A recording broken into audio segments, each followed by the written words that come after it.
Hello， 大家好，我是 Jane， 欢迎来到今天的主题式牌卡解读。那我们今天的主题式牌卡解读呢，是要一起来跟所有的朋友们来分享，看看你目前现在正在努力的这一个方向到底是正确的，还是可能走错路了，好不好 ？OK 哈，因为努力呢要用对方向是很重要的，对吧？所以今天呢，我们在我们的主题式牌卡解读，我们会分为3个大面向。首先，第一个就是你目前应该真正要去努力的地方有哪些。第二个部分，我们会来看看在哪些部分，你可能只是盲目的投入，或者是要特别注意这边应该要调整的地方。OK， 那在第3个部分呢，我们会来看看转向哈，就是说呢，如果万一我努力错方向了，或者是听完这些建议之后，我如果想要转向的话，会有哪些行动的建议 ？OK 哈，或者是有哪些需要调整的地方 ？OK， 好，那我们今天呢，一样呢，主题是牌卡解读。如果你是新来到我的频道的朋友们跟你说明一下，我们的主题是牌卡解读，没有任何的选项提醒小物，所以只会有数字1、2、3。我希望呢，可以透过每个月的这个主题式牌卡解读带领大家一起来练习跟这些能量场上面的连结，也训练你自己的直觉力，好吧 ？OK 哈。所以呢，等一下我们会先用颂钵来进行这个静心调频的动作。那在静心调频的过程，你也可以在心里去感受你跟哪个数字的这个连结最深刻，好吧 ？OK 哈。好，那我们话不多说，马上呢，就要来跟这个朋友们来进行这个静心调频哦。对，我刚刚还有一件事忘了说哈 ，OK 哈，就是呢，等一下呢，我们在选项的这个数字1、2、3哈，你可以把它分别对应在不同的地方。比如说，第一个你可以对应在你的工作，第二个可能是一段关系，第三个可能是你在比如说创业，或者是你想要斜杠的项目，通通都可以哈。因为我希望来到我的频道，大家可以跟我一起灵活运用妈妈生给我们的大脑，我们尽可能把这些讯息为我们自己带来最大的效益跟利益化，好吧 ？OK 哈，所以你可以灵活运用，然后呢去截取适合你的讯息就可以了。好，报告完毕，我们就准备进到这个颂钵调频的部分啦。OK 哈，好。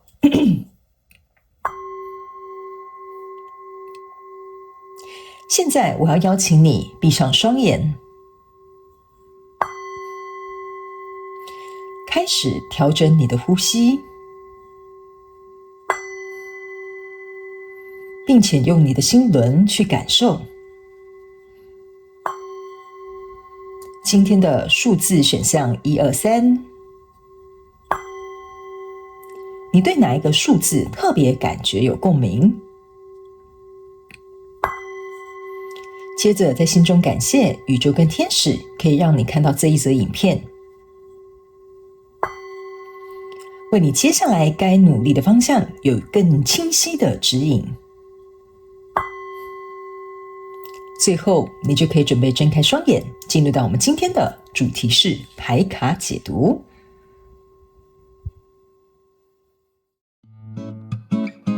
Hello， 大家好，我是 Jane， 非常欢迎大家来到我的频道收看我的影片。为了提供给大家更多丰富精彩的内容，在今年我成立了思维手术室社群，想要邀请你一起来灵活运用妈妈生给我们的大脑。那在社群里，我将会带领大家一起练习思维改写，并且提升自我认知，让你在面对生活当中的挑战有更强大的底气以及过人的应变能力。只要点击影片下方的资讯栏，就会看到思维手术室的社群连结以及入群步骤的说明影片。那接下来就让我们一起来看今天精彩的影片内容吧。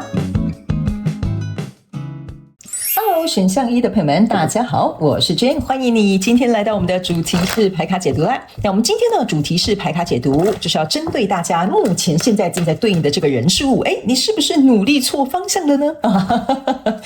为什么我今天会出这个非常有趣的主题哈？就是希望呢，大家呢在努力的过程当中呢，可以稍微回头去检视一下自己目前现阶段的一些状况，然后呢，可以进行一个更有效的滚动式的调整，好吧？所以等一下我们在准备讲解的过程当中，我们会分为3个大部分。第一个部分就是你目前看到这一副牌卡，你目前应该在这个你对应的这个人事物该努力的地方有哪些？第二个部分我们会来看看，有哪些地方或许可能只是盲目的投入，那我们要稍微注意来进行一个调整。那最后一个呢，也就是如果假设我们要做一个调整的话，那有没有什么行动上面的建议，或者是需要去改变调整的一些细节哈？我们会在第3个部分来为大家进行一个揭露还有分析，好吗？那呢，如果你是第一次来到我的频道的朋友们呢，我刚刚在开场已经有详细的告诉你这个影片要怎么样使用，包含数字1、2、3可以对应在不同的项目，然后你要灵活运用，套用在你目前对应的交手的相关状况人数当中。OK 哈，好，那我们话不多说，我们就准备来看看选项1的朋友们，我们来看看你目前正在对应的这个人数啊，你应该真正要努力的地方有哪些，好不好 ？OK 哈，好，我们先把这些牌卡全部都翻过来哈。那请记得如果你现在是对应的是人或者是事或者是物呢，有些时候形容词会稍微有点改变，我会尽可能的举例说明，但是你们要能够自行灵活去运用一下，好吗 ？OK 哈，好，首先呢，我个人会感觉呢，第一个就是我们要跟你分析你目前应该真正该改变的地方哈，就是我觉得某部分的选项1的朋友们，这张牌卡呢叫 Judgment 呢，我会感觉你目前呢正在对应的这个人事物哈，就比如说选项1，你把这一个选项呢是对应在比如说你的工作上面好了 ，OK 哈，我觉得你目前呢真正该努力的地方呢，也就是代表说，第一，你要提升你的判断力。OK， 第二个部分，你可能要提升你的这个判断力之外，还有一个叫做那个什么洞悉，判断力跟洞悉能力其实是有点蛮像的啦哈。但是呢，我觉得我要表达的那个洞悉的能力哈，比较有点像是说，不要只看到事情的表面，而是要看到这件事情的本质哈。这个比较有点像是我刚刚想要跟你表达的判断能力加上洞悉能力。OK， 因为这一张 Judgment 呢，代表的是选项1的朋友们，你正在对应的这个人事物该努力的方向哈。我觉得有些时候呢，你可能会比较依靠这个人事物给你的一个反应，比如说比如说假设你在对应这个选项1可能是工作，主管如果跟你讲说，哇，选项1的朋友们，你这个真的做得很好，好棒棒 ，OK 哈，所以呢，你就觉得说我做这件事情，老板会夸我哈，然后呢，那我在这个地方我就再多用一点力，多用一点心哈，但是呢，他可能夸奖你，可能就是随口一夸哈，你懂我意思吗？他可能也不是很在乎，就是说你很棒哈，老王干得好，类似像这样 OK， 可是呢，你可能就会抓住那个夸奖，或者是抓住那个就是说老板对我的赞赏，可是你这个就是像我刚刚讲的哈，你没有看到这个事情的表现，你只看到这个事情的表象，你没有看到它的本质哈。这个本质的意思就是说，哪一个主管不会稍微去夸一下自己的员工，是不是这样讲，对吧？那本质是什么呢？本质就是这个工作本来你在做这件事情，你就应该要对这件事负责，他夸不夸你，你都得把这件事情做好，你懂我意思吗？所以相对来说，他对你的夸奖不是说并不重要哈，我不是要否定你的努力，但我的意思是说，他夸奖你，你不需要像一个浮木一样哈，就浮在那里哈，就没有这个夸奖，好像就活不下去了。OK， 所以呢，还有另外一个这张牌要给你的一个就是你该努力的方向，就是说呢，还有一个感觉，我不知道这个能量场有点像是说哈。你如果假设这个人夸你什么哈，你好像那件事情就会特别做很多。好，比如说假设你在对应这个是母子关系哈然后比如说呢你很会煮这道菜你的儿子可能就夸奖说妈妈这道菜很好吃，就你连续7天都煮这道菜。OK 我不知道为什么你好像这个在努力的这个部分有些时候这个比例分配的这个地方呢，我觉得也要稍微调整一下。这个也跟 judgment 判断是要一样的，就是说你的儿子喜欢吃你煮的菜，并不代表他天天都想吃到那一道菜。这就是我刚刚要跟你表达的，你的洞察能力跟你的这个判断能力要能够足够，就是要某些时候要客观理性或者是比较中性一点点。OK 哈，而不是这个人夸奖你，这个人讲什么或这个人给你什么样的反应，然后你就在那里特别的努力，好不好？有些时候我觉得比较有点像是在提醒选项1的朋友们，你还是要稍微有点均衡的感觉。所以你目前呢该努力的地方就是这一点，我觉得稍微去做一些比例上面的分配。OK 哈，那这张牌卡叫做 Envy。OK， 那我觉得这张牌卡不是叫你努力的去嫉妒人家哈。这个比较有点像是说你呢如果现在在对应的这个人事物你如果觉得说这个人怎么样你觉得你很嫉妒他，或者是你很羡慕他那个地方那个就是你该努力的地方。这也是为什么会放在这个第一组的这个牌卡就比如说假设好了，你看到有一个就是你的同事，哇，你看他业绩都很好，我好羡慕哦，他每次呢都可以得到什么Top One Sale 的什么什么奖杯或者是奖状之类的 OK 那这个时候呢你就会觉得说我好羡慕好嫉妒然后或者是有些人嘛，有一些人心眼就没有那么的宽大他可能觉得说他一定是私底下不知道去抱什么客户的大腿一定是跟客户有一腿等等之类。有一些人的嫉妒是走这种路线的嘛，但是呢这个嫉妒跟这个羡慕其实就代表说，其实你也想要有这个人的优点，你也想要达成像他那样子的目标，或者是有这样子的结果。所以这个就是你如果看到你有羡慕嫉妒别人的地方，那个就是你也想要拥有的特质。所以那个部分其实我觉得你应该要努力去加强。OK 哈，那这张牌卡叫做 Purpose。 OK 哈，哈，那这张牌卡要告诉你你该努力的地方的意思就是说，你目前看这个选项一正在对应的这个人事物你应该要去思考一件事情，你做这件事情或跟这个人接触，或者是比如说你想要去达成这个目标的，你一开始的初心跟初衷是什么？那个才是你要努力的地方。比如说假设好了，你说你要开一个什么咖啡厅我要创业，对吧那你一开始是初心可能是因为你很喜欢比如说烘豆子，你很喜欢研究这些豆子的东西 OK 然后呢你开咖啡厅之后呢，接下来就是要有一些很多的营运嘛、经营嘛，这些有的没有的吧。那个时候呢，你就开始偏离轨道了我只举例来说就比如说你每天在想客户不够多这个蛋糕配这个咖啡不好吃，然后这样赚不到钱，然后怎么样什么等等之类，你已经偏离了那个我一开始讲说你对于那种很单纯的这种咖啡豆的这种热爱，对于这种咖啡事业或者是这种咖啡的研究，这个已经偏离轨道了。所以相对来说，你在经营的时候也会偏离你的初心跟偏离你的轨道，所以你应该要回来在你这个初心的地方能够多下一点功夫，这个就是你目前应该要努力的地方。因为一旦呢你偏离你的初心跟轨道的时候，你就会发现你整个人行事作风也会歪掉 OK 所以这就是为什么 Purpose 要告诉你，你当初做这件事情的目的跟初心是什么，那个就是你应该现在要再加强去努力的地方 OK 好，那接下来这张牌卡叫做自由 OK 这张牌卡其实要告诉选项一的朋友们就是说你目前正在对应这一个人事物就是进行这个选项一对应的人事物我不知道为什么这张牌卡反而有一点像是你应该要能够去享受要怎么形容呢？能量场好难形容。你应该要能够去享受这个你对应的人事物为你带来的自由我不知道我这样讲你懂不懂就比如说假设好了，我再用那个咖啡厅的那个例子，你们可能就懂这个为什么是要你努力的地方比如说假设你一开始就是一个资深的什么咖啡什么烘焙师类似像这样，然后你就觉得说哇我可以烘出很好的豆子，所以相对来讲这个咖啡一定很浓醇香之类的对不起我对咖啡没有什么研究，所以我如果形容错误请原谅我好吗我就是一个门外汉 OK 好，那比如说是这样子，所以你就觉得说我其实应该要开一个什么精品咖啡豆的餐厅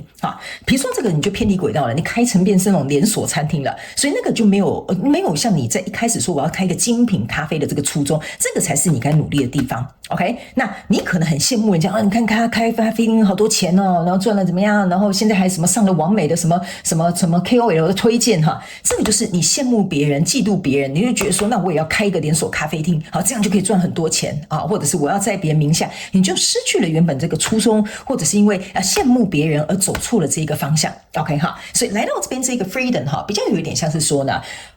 在这个状况之下，比如说你是很专心的在经营一个什么精品咖啡小店比如说你的店就是不大就10来坪可是呢可能只有几个座位，但是呢由于你的烘豆的技术很好，然后你对于这个咖啡什么很了解，所以呢来找你的都是那种真的很品咖啡的就是不是像我这种是门外汉的他们可能就会大老远去买，或者是会支持你，或者是会私底下帮你宣传 OK 但是呢由于有这一群的人对你的信任或巩固那当然这个你可以套用在你对应的这个人数上面，可能他们对你的信任跟对你的支持跟对你的巩固，其实呢你不一定要开到像这种连锁咖啡厅一次卖100杯或者一次卖1000杯的这种订阅量那你才可以得到你真正想要享受这一份事业或这一段关系或这一件事情的这种自由OK 所以这个才是你应该回归于你的本心去做好这一件事情。当你做好这件事情的时候，相对应后面这个带来的自由的效应，它自然会出现。OK， 所以这个比较有点像是一个因跟一个果，所以这个 freedom 有点像说你应该要去努力说，在这个你对应的人事物里面，你应该做什么样的事情，它会为你带来的自由会更多。这个不仅包含金钱上面的自由，因为我刚刚是用一个开咖啡厅举例它还包含一些精神上面的自由，或者是比如说生活上面独立的自由等等之类，什么自由都可以，你们自己去想一下所以这个才是你该努力的地方。因为我们在人世当中我们做任何事情其实有很多部分都是为了什么什么的自由，那你可能要去想一想，你现在的对应的这个人事物到底是为了什么样的自由，那你要怎么样去做到它，这个就是你该努力的地方。好，我希望我这样讲解你能够理解因为我用一个比较具体的例子，你可能比较可以 OK 好，来，接下来呢，这张牌卡叫做无法决定indecision。这张牌卡其实比较有点像是说选项一的朋友们呢，我觉得呢你是一个，我不知道为什么我在读选项一的朋友们我觉得你的能量是一个很怎么样，很很愿意付出跟努力哈，然后也很愿意去怎么讲？看好一个目标哈，你是愿意长期去做或经营的，就是我感觉你是属于那种就是续航力很强的那种人哈。我感觉我在读你的能量场是这样，但是哈，这个有些时候会让你哈有几个点你可能要特别注意一下。这个我就额外插话一下哈，因为这可能比较像是你第二个部分盲目投入的地方哈。我觉得有些时候你会过分执着在不该执着的事情上面。OK， 所以呢，你应该这个 indecision 哈，就有点像说，你应该要去努力在那些你可以知道说，我做这个决定我做这件事情是一定会为我带来什么样的效益，或为我带来什么样的回报，或者是为我带来什么样的回馈。这个部分呢，其实反而才是你真正目前应该要去努力的地方 ，OK？ 因为那些让你无法决定的东西，一定代表说，那里面一定会有你的考量，或者是你的这个担忧嘛，或者是你会觉得这可能是一个风险，是不是这样说？我们在做一些决定的时候，有时候会犹豫，就是因为这样。可是这两个选项当中，一定有一个是你比较肯定的，那个就是你应该去努力的地方。OK， 你会挑，可能是因为你想要变得更好，但是你起码先把你可以做到的地方努力做好。好，我希望我这样解释，你应该就可以懂这个为什么这个犹豫无法决定的这一块，我觉得你应该要先把握可以成功的那一块，好吧 ？OK， 那这张牌卡叫做 Denial，OK， 这张牌卡呢，我个人会感觉哈，你真正要能够去努力的地方，就是说呢，不要去否定你的，我这样讲是对的吗？不要去否定你的失败。OK， 为什么会这样子讲哈？我觉得像我刚刚讲的，我觉得选项一的朋友们，你们是很愿意深耕的，很愿意努力付出的那一种人 ，OK？ 所以难免我觉得你对于自己的要求或对自己的期望可能比较高，所以呢，你是很不希望失败，或者是很不想看到失败，或者是不想承认或接受失败 ，OK 哈？那这样的状况会让你在某些层面上面来说，你为了要能够趋吉避凶或者是比如说要尽量避免失败你做的一些决策，你做的一些选择就会比较保守哈。那当然我也不是要叫你全开哈，就是什么东西你都去闯不要就冒着生命危险都去，不是这个意思，是比较有点像是说呢，你要知道人呢是一定会失败的 ，OK？ 因为这个东西我们本来就不会，你也不是一开始像我刚刚举例的烘豆子你就烘得很厉害了，是不是这样说？你前面一定浪费了很多豆子，你前面一定浪费了很多时间去做这些事情，你才会变成一个非常厉害的这个烘豆师嘛，是不是这样讲？对吧？所以呢，你过去的那些东西其实是让你今天变成这么好的原因。所以他们说，你真正该努力的地方呢，就是指去把你过去曾经失败的那些经验或比较做不好的那些地方，那个地方就是你可以补强，你可以努力，你可以往上爬一阶，你可以变成人上人的这个就是非常好的一个踏脚石。OK 哈，所以这几个都是目前会建议选项一的朋友们，你在对应这个选项的这个过程当中，这个人事物哪些是值得你该努力的地方，好吧 ？OK 哈，好，接下来我们要进入到第二个部分，我们来看看，既然这些是该努力的，我们来看一下有没有什么是要避免母汤就是不要这样，先不要，好不好？我们不要盲目的去投入，好不好 ？OK 哈，好，来，我们来看看然后等一下呢，我们在最后的部分呢，会来跟这个选项一的朋友们来分享一下，如果假设好了我们都知道说有一些东西可能盲目投入或者是比如说没有做得很好，那我们要改变该怎么改变？等一下我们最后再来告诉你，好不好？我们先来看一下哪些地方不要踩雷，比较重要，好不好？因为有些时候努力错的地方反而是浪费时间、浪费精力，也浪费你对自己的信心。好吧 ，OK 哈，好，来，首先我们先看第一张，来，这张牌卡呢叫做helpful people 他们说你盲目投入的地方就是呢，你有时候狼熊鹤啦你人太好了 ，OK， 所以有些时候呢，我觉得你会花太多时间在别人要求你的事情上面 ，OK 哈，这个你们要自己灵活去运用对应在你所看到的这个人事物这张牌卡呢，我觉得为什么会说你会有点像是狼鹤然后别人找你就会去帮忙，然后你就会忘记你手中本来在专注的事情，或者是你真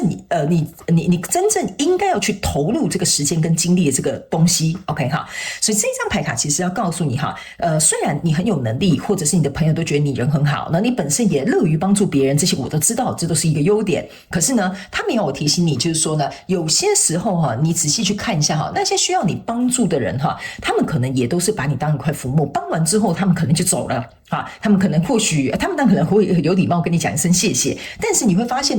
你在忙的事情他们没有办法帮你来，你懂我意思吗？所以你在这里盲目投入的部分呢，我觉得又回到刚刚一开始我这边讲的，你可能那个比例分配要稍微正确一下，你可以帮助别人，你可以去发挥你的善意，但是我觉得这个比例的轻重有点不太对。 OK 你可能要把那些盲目投入在别人身上的时间拿回来给你自己，因为这张牌卡叫 Yes， 但是呢你注意看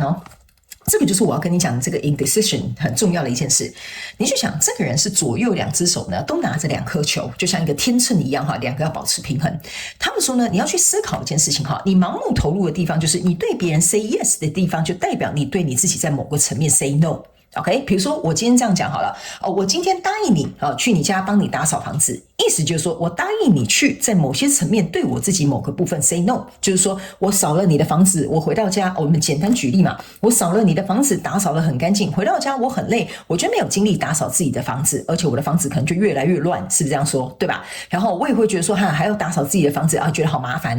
平常都已经帮别人这样做了，我还要自己做这件事情，对吧？所以呢，相对来说呢，你在这个平衡这个就叫做取舍跟平衡你如果要对别人 say yes 的同时呢，这张牌卡就是要告诉你一件事情，你要先去看看你自己本身在这件事情有没有先做好。OK， 比如说你要借别人10万块，那你先去看一下你的户头里面有没有20万。好，你借别人10万，你起码自己剩10万，你这个平衡才不会失去。你懂我意思这个就是一个你在对别人 say yes 的时候，在某些层面对你自己的生活 say no， 可是你有没有办法取得一个平衡，这个就是很重要的地方。你如果发现不能平衡，那个就是一个盲目的投入。OK 而且我觉得我刚刚就是简单举一个怎么打扫家里但你去想如果你把它套用在一个比较重要的事情上面，比如说像我刚刚讲的借钱的或者是比如说开公司的或者是比如说答应别人什么样承诺的那这个就会有一点对你来讲可能有些时候会造成负担选项1的朋友们，好吗？ OK 所以你一定要能够自己保持一个平衡，在你帮助别人之前，你一定要认为这个是我拿给别人，但是我自己不会失衡的部分。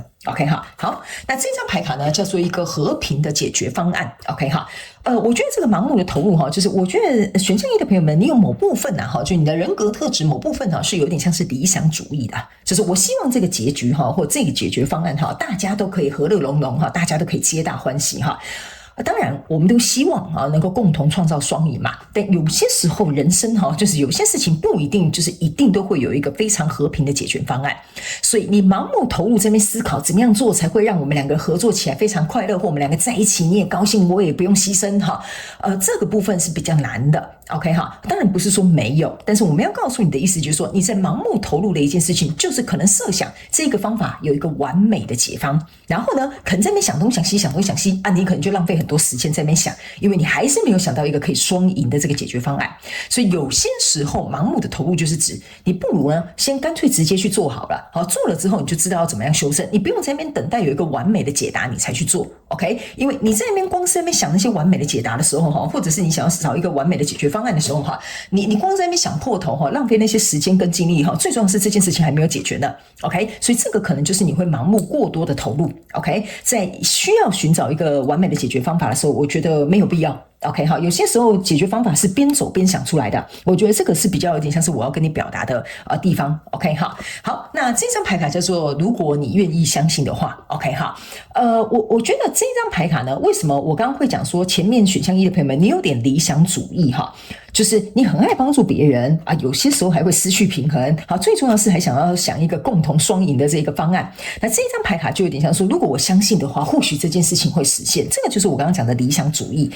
我不觉得理想主义是一个错的，因为世界上我们总是还是要往好的方向去思考或者是去想嘛，对不对？但这张牌卡我会觉得这个有点回到你过去的第一组牌卡，就是说你在某些层面可能对某些事情的这个执着或者是对于某些事情的这个看法，或许在某些层面比较难以改变。那因为难以改变，你就只会用那一套的方式或那一套的理论或那一套的做法去完成这件事情。那相对如果是这样子的话，其实或许他没有得到你理想要的结果，反而有可能在其中当中，我们在做这件事情的时候呢，伤了彼此的和气，或者是比如说多浪费你的时间跟力气，然后呢也有可能根本没有办法改变这件事情，然后最后到头来人家还觉得说啊，你好固执，你怎么还是用这样子的方法在做事，却期待得到不一样的结果。 OK， 所以这个部分就是我讲的，你可能过分执着会导致于在某些层面你会有盲目的投入，然后反而进而会有一些损失。 OK 哈，所以这个部分我觉得你可能要去思考一下下，好吗 ？OK 哈，因为我们人都会有自己坚持的地方，但是有些地方坚持我觉得是好事嘛，对不对哈？那但是有些地方坚持如果过了头，它就会变成是固执。 OK 哈，所以固执不是你应该要盲目投入的那个地方哈，所以你可以去想看看你自己在人生当中有哪几个固执的点，那个我觉得可能就是你盲目投入的一个非常重要的提醒哈。那这张牌卡呢是一个成功 ，OK 哈，那这个成功呢象征的意思就是说呢，我觉得你会盲目投入的意思就是他们叫我这两张牌卡一起解哈，这个叫做成功去take action， 就是指去行动，好，去行动的意思。OK，我觉得这张牌卡呢比较有一点像是说，某部分选项一的朋友们哈，我怎么跟你形容这个能量场呢？等我一下哈，因为有一些能量场只能意会不能言传，所以我要思考一下怎么跟你翻译哈。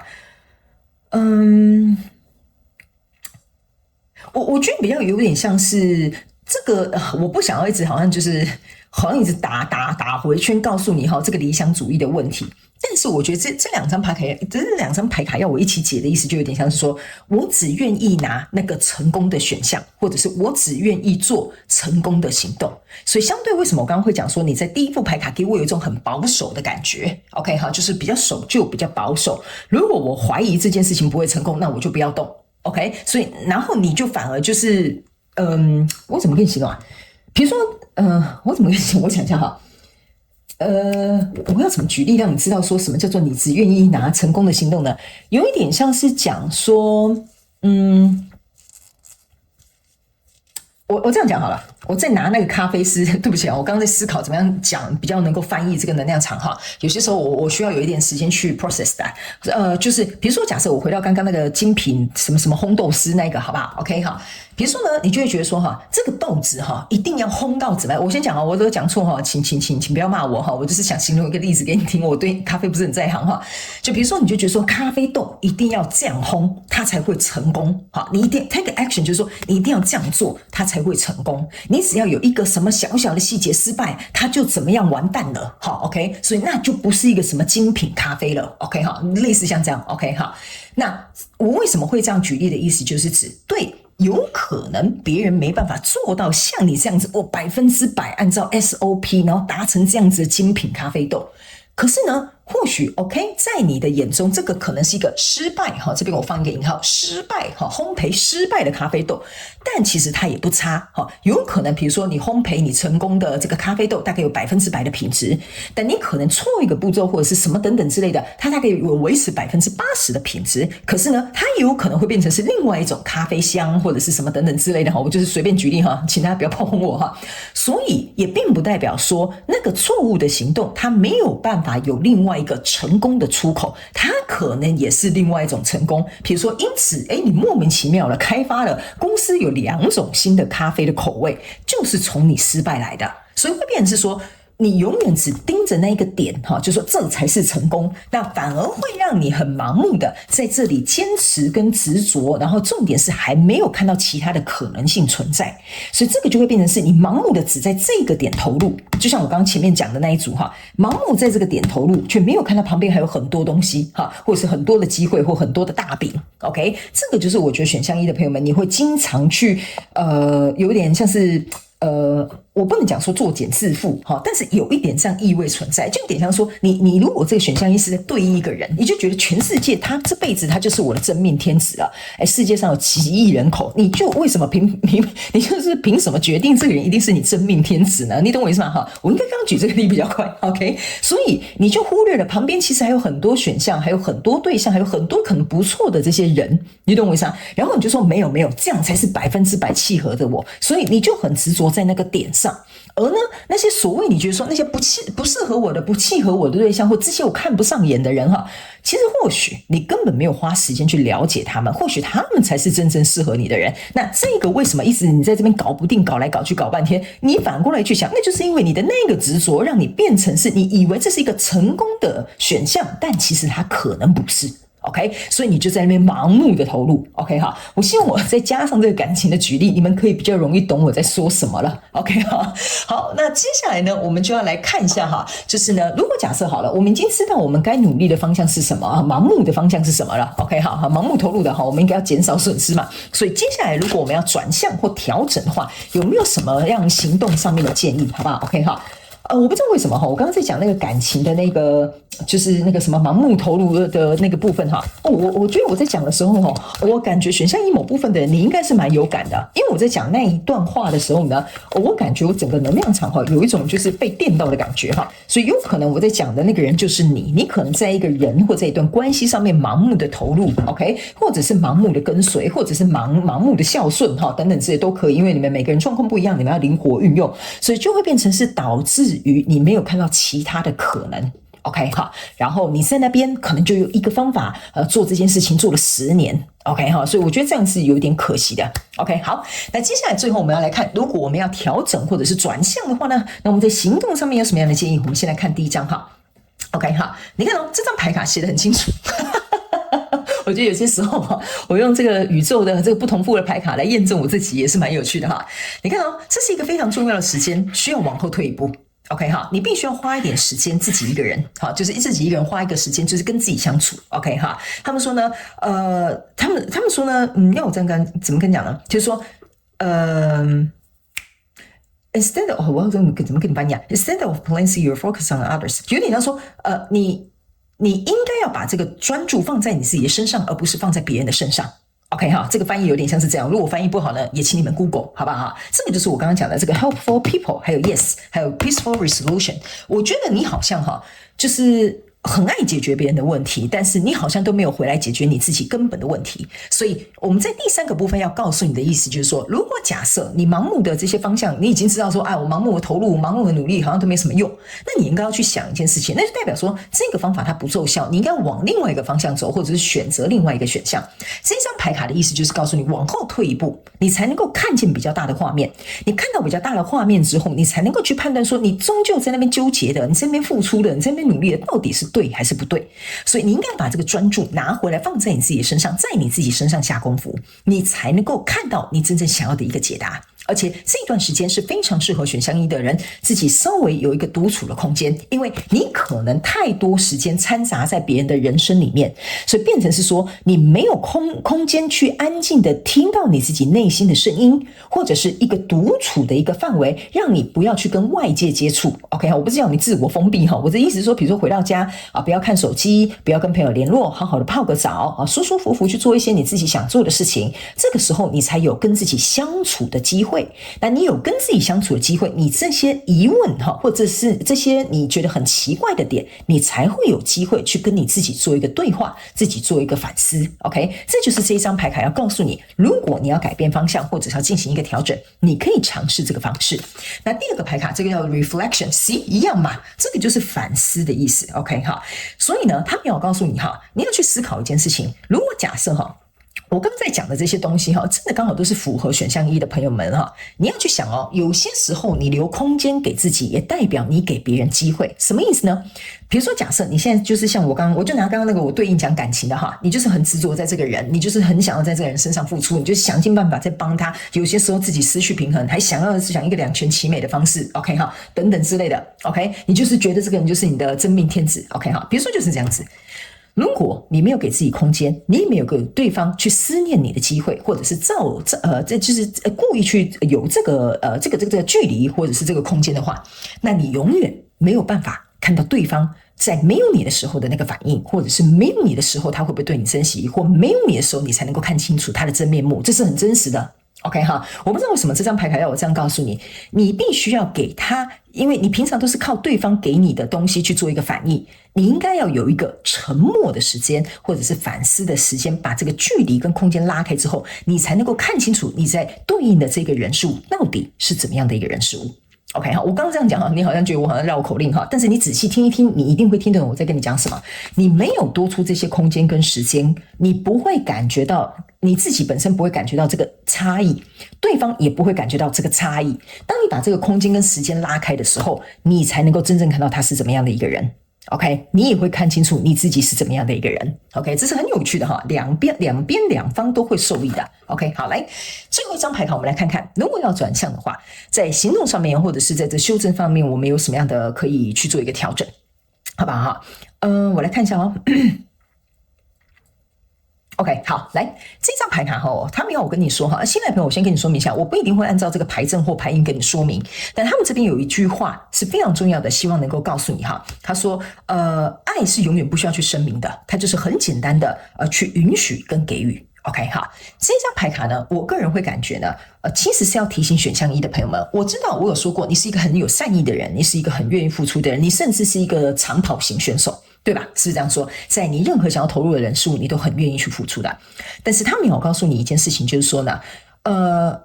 你的给予不是那种我要给你，这个你拿去，这个你拿去，这个你想要，你需要的那种给予。OK， 你这个是变得有点像是刻意。你懂我意思吗？就是说啊，我买这个他会喜欢，我说这个他会高兴，我给他这个他前天想到这个东西哈。我觉得你的给予是有一点刻意的，所以相对来说，你的心中会有一点期盼。就是说我这样做你会不会认可我啊？我这样做你会不会夸奖我很细心啊？我这样子给你，你是不是觉得说哇，我这个人真的有把你放在心里啊？哈，所以你是会有带着这个期盼的。但是我不是说人不可以有期盼，你好像要无私奉献哈。但是我觉得你有过分的这个天平的倾向有点倾斜了，你有点太过于去依赖这些东西了。所以相对来说，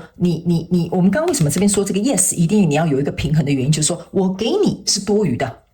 OK， 我当然不是说我把烂东西给你哈，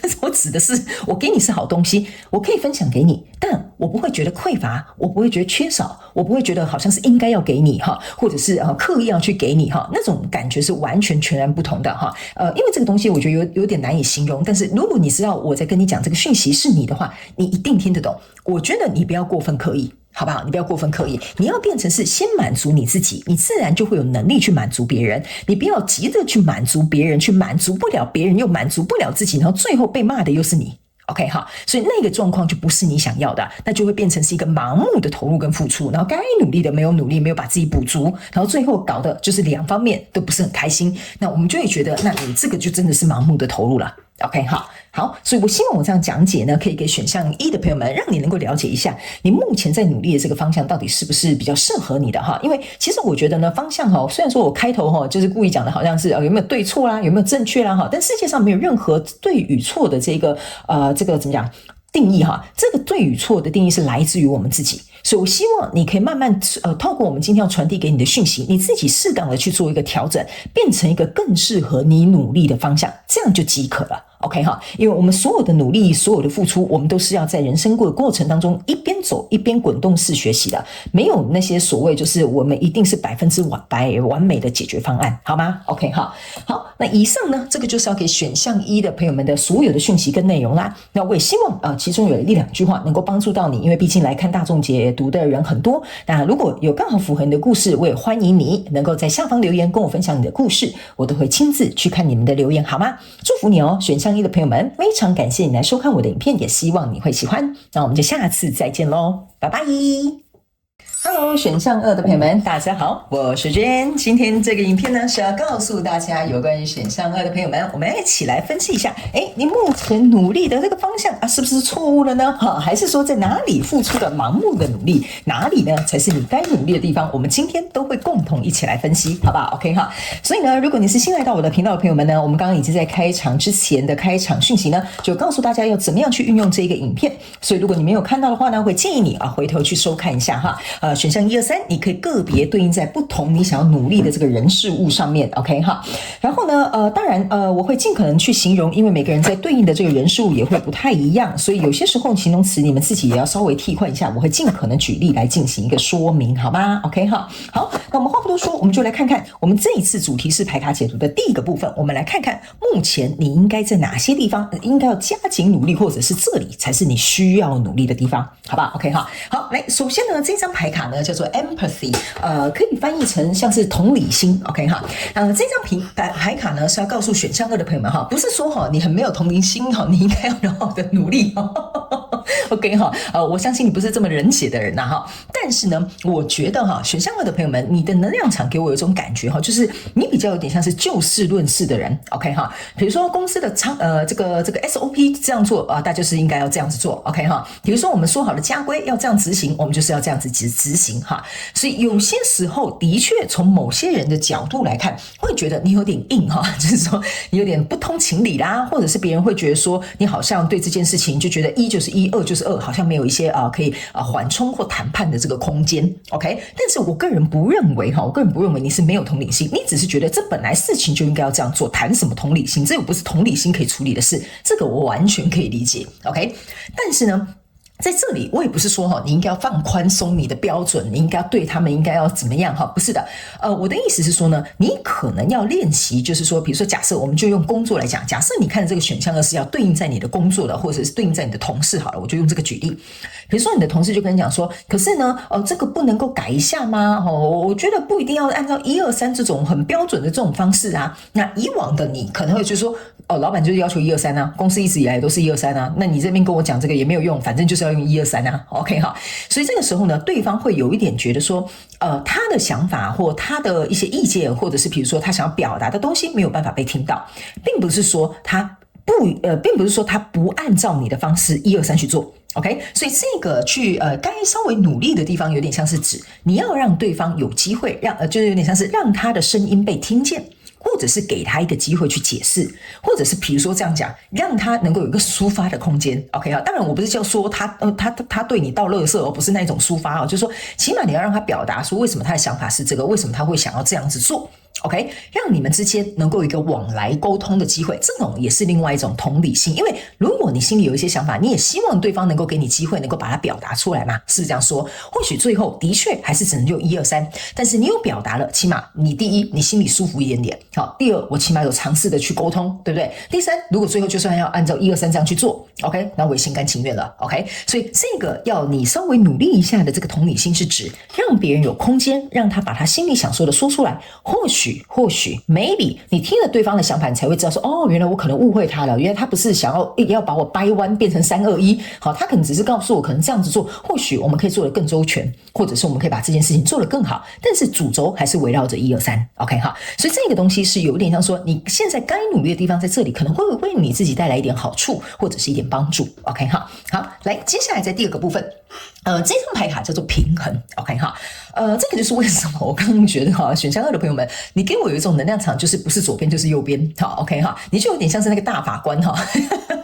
就是按照那种法律条例来的那种人哈 OK 哈，但是我也不觉得，我觉得那只是你的一个行事作风，并不代表你这个人格特性是这样。我个人会感觉出来，你在某些关系啦、人格的部分，你还是保有你自己的那种温暖的一个感觉。所以这张 balance 有一点像是说呢，你可能要把你的生活的领域呢，稍微切割一下不同的面向，然后去想一下如何把这不同的面向去发挥出他们各自的优点。比如说假设好了，你其实在亲情里面你是一个很温暖的人，你在公事上面可能是一个公事公办的人哈，那你可能在朋友面前是一个拔刀相助的人 OK 哈，所以呢我觉得这3个特点都是你的优点啊，对不对 OK， 其实它是可以混合的，他不一定说同事就是只能这样，我绝对不对他拔刀相助，我绝对不要给他好脸色看哈，这样有点太极端了 OK 哈，所以我感觉这个 balance 比较有点像是说尝试去把你生活的不同的面向去呈现出来，去把它融合在一起，我觉得这会不仅让别人看到你更加360度的这种很立体的一个感觉之外，别人也会对你有不同的感受跟想法。那当然我们这样子做不是为了要就是让别人感觉对我们很好，而是说这样子做会让你整个人更加的立体 OK， 那别人也可以看到你不同的层面，也能够更加的了解你，我觉得这个是双方彼此都是受益的，好不好？所以这个 balance 有点像是你可以把各自的这些优点去做一个调整跟混合 OK 哈。那这张牌卡叫做羡慕跟嫉妒哈，我觉得这张牌卡非常有趣的一件事情哈。通常我们看到这张牌卡应该会说你不要羡慕别人，你不要嫉妒别人哈。我觉得选项2的朋友们，你跟别人比较不一样，你比较容易招别人嫉妒 OK 哈，你是属于比较容易招忌的那种人，别人可能对你眼红，别人可能对你不爽哈，别人可能在背后打你小报告告，或别人在背后想要扯你后腿哈，你是属于比较容易会遇到这样子状况的人哈。这个呢，为什么会是说你该努力的地方呢？原因就是因为你要去想哈，你如果没有干好一件大事哈，就不会有人来嫉妒你，或来羡慕你，或者是来眼红你啊，那就代表你正在做一件对的事情或正确的事情嘛，是不是这样说，对吧？但是呢，这张牌卡也是要告诉这个选项2的朋友们哈，你该努力的地方的意思就是说呢，比如说我就继续讲好了，你比如说你在公司上班，好，你的业绩就是很强啊，你每次就是月都是挂那个 top 1 sales， 对不对？那别人就很嫉妒你啊，说哦，他凭什么每个月份业绩都做最好啊？他凭什么怎么样等等之类的 ，OK？ 所以呢，这个时候呢，我觉得哈，你该努力的地方呢，是有一点像说，你不用去用一种我要怎么讲？你不用去用一种跟他们抵制的这种状况，然后有本事你们也来当 top sales 啊，对吧？你这边对我眼红啊，背后扯我小腿，扯我小辫子，你要干嘛哈？扯我后腿要干嘛 ？OK 哈？你不用用这种方式去理会他们。其实你的实力哈，或者是你的能耐哈，就已经就是碾压他们了，你懂我意思吗？我觉得你应该要去努力的地方，一件事情就是说，我们当然不是说你一定要对这些人好声好气哈，这个我要先跟你讲清楚。但是我觉得你让别人羡慕跟嫉妒的地方，是你能够帮助别人的地方。意思就是说，比如说你就是 top sales， 其他的人永远都是业绩挂蛋，你可以去问问他们说，你们要不要我帮忙 ？OK 哈，我不是自以为当然不是说什么你自以为说，要不要我帮你一把啊？不然你怎么每个月都是挂蛋啊？当然不是这种态度。我觉得你可以去努力的告诉他们说，你们需不需要帮忙？或许这样子我可以帮你们在下个月业绩可能可以做一下什么调整，或你们有没有遇到什么困难需要我协助的？我很愿意跟你们分享。好，这个是你该去努力的地方。为什么呢？因为第一，这个方法呢展现你的大气，最重要的是你本来你就很有能力，对吧？他们也夺不走你什么，他们也没有办法 copy 你。然后最重要的是你还愿意分享资源，你还愿意去拉他们一把。这个 envy 的这个能量，第一会减少，第二他们会对你有一种。我不知道为什么他们一直叫我重新跟选项2的朋友们视频，我们没有让你去讨好他，我们只是说你有能力，你可以去多帮助这些很羡慕跟嫉妒你的人，因为其实他们也想要跟你成为一样好的人。OK， 只是他们的表达方式，他们的呈现出来这种状态，不是以一个比较友善的状态呈现。OK 哈，所以我们会觉得我们要怎么讲这个东西给你听呢？有点像是说哈。等我一下哈，我想一下这个能量场怎么翻译给你听。有一点像是说哈，一个真正能够掌握大权的人，他绝对不会用大权去欺压那些小蚂蚁啊。你懂我意思啊？就像你是一只大象，你很有能耐，但你不会因为说我是一个大象，那我就踩死你这个小蚂蚁吧？你懂我意思啊？你反而可能会注意小心，不要踩死这个蚂蚁。而且可能会去避开它 ，OK？ 我刚刚当然是用一个比较形容的一个例子，但是我要告诉你的意思就是说呢，你不会用这种东西，你本身就不会，你不会用这种东西去强压他们。但如果你愿意伸手一把，比如说绕过这个小蚂蚁，或者是用这个你的那个大象的鼻子把这个小蚂蚁移开哈，或许也算是帮了他一个忙，好吧？这个是你可以尝试去努力的哈，因为有些时候，我觉得选项2的朋友们，你的能量场给我的感觉是不错的，但是有些时候我觉得刚柔并济哈也是蛮重要的。OK 哈，好，那接下来这张牌卡叫做担心。OK 哈，这个担心呢，我个人是会感觉哈，这个担心并不是说你真正会担心什么事情，这个担心哈比较有点像是说，选项2的朋友们，你真正该努力的地方，就是指你如果本身是一个很努力的人，或者是你现在在对应这个选项1的这个人数，你本来就已经做到所有你该做的，其实你没什么好担心的。为什么？因为该担心的事情哈，它不一定会该担心的事情它不一定不会发生，不该担心的事情它也不一定不会发生。OK 哈，所以你与其花时间担心，不如努力的去想能够把什么东西做好，做到减少你的担心就好了。OK， 比如说假设你觉得这一个月业绩不足，多跑一点客户嘛，对不对？减少你的担心啊，对不对？你担心的那些东西不一定会发生，也不一定不会发生嘛，对不对？但是如果你去多跑一些客户，或者是你想办法能够去做到可以增加业绩的这些事情，自然而然你的担心就会减少了。你的担心会因为你的行动而减少，不会因为你的担忧而减少。OK， 这个就是他没有告诉你的。OK， 接下来这张牌卡叫做恐惧。OK 哈，恐惧这一张牌卡呢，有一点像是说，我觉得选项2的朋友们，我不知道为什么我在读这个恐惧的时候，因为我先跟新来的朋友们说明一下哈，因为来看这个大众牌卡解读的人很多，所以不一定每一张牌卡都会对应到你，你可以截取适合你的讯息就可以了。但是我在拿这张牌卡的时候，我感觉某部分选项2的朋友们呢，你好像是有一点像说，你的恐惧是很害怕你现在所在努力这个东西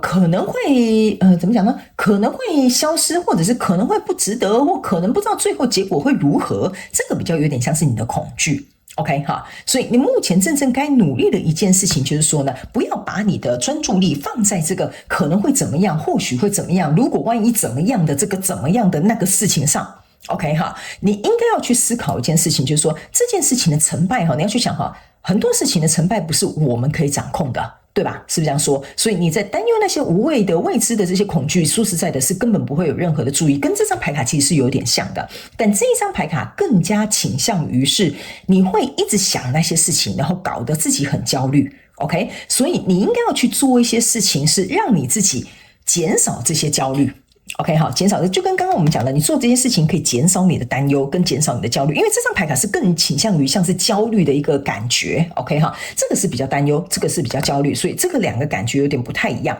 OK， 那这个焦虑是比较倾向于，我觉得更倾向于莫须有的。OK， 我觉得这个 worry 哈是比较有点像是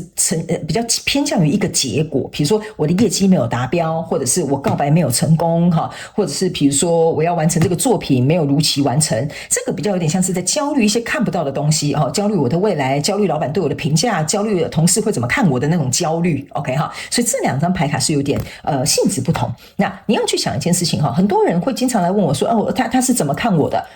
我怎么知道他怎么看你？你懂我意思吗？你就去做好你想要你被他看见的样子就好了。你懂我意思吗？这个解方永远都是在我们自己身上的，绝对不会是在对方身上的。OK， 所以这个一定要经常去做你自己的自我认知跟思维改写的这个功课，好不好 ？OK， 好，来，那接下来最后这一张是爱。OK， 这个爱呢，其实要告诉选项2的朋友们哈，你要去想哈。所有在你人生当中哈，你所爱的人事物哈，就像比如说你看这个选项2哈，你在对应这个就是这个人事物呢，你去爱他呢，一定是因为有你自己的原因。OK 哈，你不需要让别人明白，你不需要让别人知道。OK 哈，那我们刚刚有讲了，我们现在在看的第一个部分是你该努力的地方。OK， 如果这个人事物真的是你所爱的，那你就勇敢的去追寻，勇敢的去付出，勇敢的去争取。OK， 因为你就算解释给别人听，别人也不一定会买账嘛，是不是这样说？我跟你讲，我真的好喜欢这个男的哦，我就是想要跟他告白，我想跟他在一起，那你就去啊。OK，我真的很想要得到这份工作，我觉得这是我妹妹以前的工作，那你就努力的去应征啊，把这个工作拿下啊，是不是这样说？所以你在爱这些事情的时候，你就努力去做就好，你不用跟别人交代 OK， 你真正该努力的就是实质的去付出行动，尽你所能的全力以赴的去追求，这样就好了。 OK， 你不要去我觉得这边有一个额外岔出去的一个能量场，有点像是说哈，你的爱不需要别人来认同，你的爱不需要别人给你允许才能够去做。OK， 你想要上这份工作，你去做，不用你爸妈答应。OK， 你想跟这人在一起，你不用你的姐妹她同意，说什么他们要看过才可以。你是一个大人了，你自己有判断能力，你真正该努力的就是择你所爱，爱你所择。OK， 好，这个就是你应该要努力的地方，好吗 ？OK， 好，那接下来我们要进入到第二个部分，也就是在哪些部分有可能你是盲目的投入，好吧 ？OK， 好，我们来一起来看一下。那等一下呢，最后呢，我们会来看到有关于，如果假设好了，我们今天知道什么是我应该投入，什么是我盲目正在投入，那如果我要调整的话，我们呢在行动上面有什么样的建议可以给我们选项2的朋友们，好吗 ？OK， 好，我们先来看一下哈，所谓你的这个盲目的投入，好，我们来看一下有多盲目。OK， 好，我觉得选项2的朋友们哈，你们的能量场呢有2组人马在里面，所以你可能会觉得我好像都对2个人说话。OK 哈，所以呢，这个部分可能要麻烦你自己去截取你适合的讯息哈，因为我可以蛮明显感觉到有2群人是在里面的。OK， 好，来，首先我们先从第一个来，盲目的投入。OK， 好，来。这张牌卡呢，我要很直白的跟选项2的朋友们讲哈，你正在盲目投入的就是花太多时间在沟通了。OK， 好。你很多人你可能会讲说，Jhen不是说要叫我们人跟人之间要好好沟通吗？为什么现在我花太多盲目的事情在沟通呢？我要告诉你的一件事情哈，就是你现在在对应的这个人事物哈，盲目的努力的意思就是说，你很努力在沟通是不是没有得到什么结果，对不对没有得到结果的话，是不是就代表这根本就不需要沟通，因为它不会有结果？是不是这样说哈？你停下来思考一下我刚刚讲的话，所以有可能你在对应的这个人事物，并不是要以沟通的方式去解决。好，这个就是你盲目错误努力的地方，它有可能要以其他的形式去改变。好，例如说假设好了，对吧？比如说你经常都跟你的老板沟通说，老板我真的是身体不舒服，我真的是没办法再加班了再这样下去我可能连身体都撑不住了你就很努力去讲你的诉求，老板我觉得我应该要放假，老板我应该要休息，老板你一直在跟他沟通这个东西，他有给你放假吗？没有嘛，对不对？还不是叫你来加班，是不是这样说，对吧？那我刚为什么说这个沟通如果你现在对应的这个人事物，你发现不对，我好像跟他沟通没什么用那就代表他有另外一个形式投入，意思就是说你就直接请假了，你就不要来上班了。为什么？老板打电话给你，跟他讲说我病倒了，我现在在看医生了，我住院了，我干嘛？当然我希望你不要住院我只是随便举例就是呢，你就是说我在家我必须要休息了，我现在整个比如说什么血压太高或什么什么之类的等等之类的，那这个时候对方才能够真正去理解到说，哎呀，我好像真的把选项2的朋友们操死了他真的没办法来上班了接下来这些事情要怎么办这个时候他才能够真正去知道说你一直在跟他沟通的这个诉求到底是什么。 OK， 让他体验一下没有你的存在会发生什么事情，让他去体验一下如果这个沟通没办法成功的话会有什么样的结果。 OK， 所以这个就是你盲目投入了。有些人真的就是很不好沟通也没有办法沟通特别是那些自尊心很强的，或者是一意孤行的或自以为是的人你真的很难跟他沟通，所以你必须要能够让他去找到那一面墙，叫做南墙让他撞之后或许他就通了，好不好？ OK 所以但是我先跟大家讲我是以一个比较幽默诙谐的方式跟他解释但是我要告诉你的就是你还是要认真去对应，谁跟你沟通无效，那你要换一个方法才可以啦。 OK 那这张牌卡叫做一个 Yes。 OK 这张牌卡呢其实要告诉某部分选项2的朋友们我觉得你们某部分选项2的人呢就是你们有些人会为了巩固一个你想要的怎么讲，你想要的美好的未来或者是结果，然后盯在那里。 OK， 这个可能是你会盲目投入的地方。比如说假设好了，我这么努力加班把自己的肝都卖掉了我想接下来这个小组长这个头衔就是我了，明年应该加薪就是我了。 OK， 你可能在支撑一个那个很幻想很梦幻的或美好的未来你对于所有在这其中的东西你就会 say yes， 叫你加班你也去，叫你跑客户你也去，叫你去做这些事情你什么都去。 OK， 甚至会帮老板买便当跟咖啡的你也去。 OK， 就反正该做的事情，这种什么便利贴小姐你都去了。 OK， 就代表你对于很多事情都 say yes， 你为了就是只想要巩固这个看似会有一个很美好的愿景。就像比如说这个男生跟你讲以后我一定会娶你，因为你真的是一个很适合当太太跟老婆的这个人。然后呢你就会觉得说哇，因为我一直很想要找到一个人可以依靠，我想要嫁给他，所以你就抓紧这一句话了。 OK， 他就是卖这个大饼给你了，然后呢你就会在这个中间的过程当中不断的付出，不断的牺牲，不断的退让，不断的包容，你就为了守护那一个梦。 OK， 好，但是你中间可能没有很清醒的去看见中间到底实际发生什么事情，就是我刚刚要跟你表达的，这个就是有可能你会盲目付出的地方。我刚刚已经尽可能举例给你听所以你们要灵活运用套用在你对应的这个人数里面那这张牌卡呢叫做 look for a sign， 就是说去看一个征兆的意思。 OK， 那什么叫做看一个征兆是你盲目投入的地方我觉得你某部分选项的朋友们你某部分的人这就是为什么我刚刚讲有分2派的人在这里某部分人我觉得我刚刚在讲的好像这边是一派那边是一派，我不知道为什么这个能量场是很像是这样子分的。 OK 某部分的人我觉得选项2的朋友们你有点太过于命定论，我这样子讲好不好？ OK 这一定是一个 sign， 它一定代表什么，这一定是什么东西，我一定要怎么样。 OK 所以我觉得有些时候你会因为这个命定论或者是一个因果论或者是我不知道你那是什么论你就会抓着这一个东西，可能就会变成是你的执念。那变成你的执念之后，你就会盲目的在这里不断的努力跟投入。就像我讲的，比如说我刚刚回去讲这个男的如果画一个大饼给你如果你刚好是一个女生，对吧？然后呢比如说你去算命，那个老师就跟你讲说那个人属龙。 OK 然后他姓什么，然后刚好你现在这个男朋友就刚好又属龙又姓什么，你懂我意思？就是他了，你懂我的意思然后你这辈子就真的不打算换别人呢？这个就是我刚刚讲的命定论。所以有一些时候我觉得你们有可能太过于命定论或者是结果论，所以为了要能够达到这个命运跟结果论的这个契合然后刚好它又符合我刚刚讲的他画给你的那个大饼那你真的就会在这边卡很久。所以你要去想你不要因为一个 sign 而盲目的卡在这里，你应该要去思考一件事情，就是说这个提醒是不是在提醒你什么样其他的事情，或者是其实是在告诉你有什么样的一些事情你应该要注意。比如说我再随便举另外一个例子比如说你就今天你出门的时候可能就经常看到什么样的蓝色的车子好了 ，OK 你看到好多蓝色的车子，看到好多蓝色的车子，看到好多蓝色的车子，你就会觉得说啊，我以后幸运的这个颜色应该就是因为我可能要买车，你就会觉得说哇，这个蓝色一定是代表怎么样怎么样，那我就一定要买蓝色的车子才能够代表什么什么什么。有些时候你就会卡在那边，然后可能刚好你要买的这个车子，我觉得我这个举的例可能没有很好，但是我就是简单举例给你听你要买的那个车型真正符合你的需求的，它根本就没有出蓝色的，可是你为了要它变成蓝色的，比如说你要去改装，比如说你要去换型号，然后换的型号又不是你要的那些车子该有的功能或该有的配备 ，OK， 所以这个过程当中，其实你反而会因为一个不适合的东西，你抓得很紧，很适合你的东西，你却不愿意去看见，这个就是你可能会盲目去投入跟付出的地方。OK 就是我觉得你有点太命定论我刚刚虽然是举一个什么蓝色的车子或什么，因为我不知道为什么，我就是看到一个蓝色的车子，有可能你本人是开蓝色的车 ，OK 好，所以呢，接下来这张牌卡叫做 Helpful People， 就代表说是一个愿意帮助别人的人或很有用的人，是这样讲吗？OK 好，哪里是盲目的这个投入呢？我会感觉这个就是很像我刚刚讲的另外一派的这个选项2的朋友们，这个有一点我不知道为什么这张牌有一点像说。你会很容易去吸引到那些，我怎么讲呢？你很容易去吸引到那些不能说需要别人帮助的人，是这样讲，因为我们大家都需要别人帮助。但是我会觉得你很容易去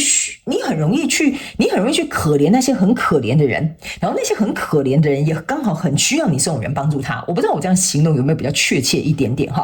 然后呢，你们刚好就会互相吸引，然后接着你就会在里面盲目的投入。OK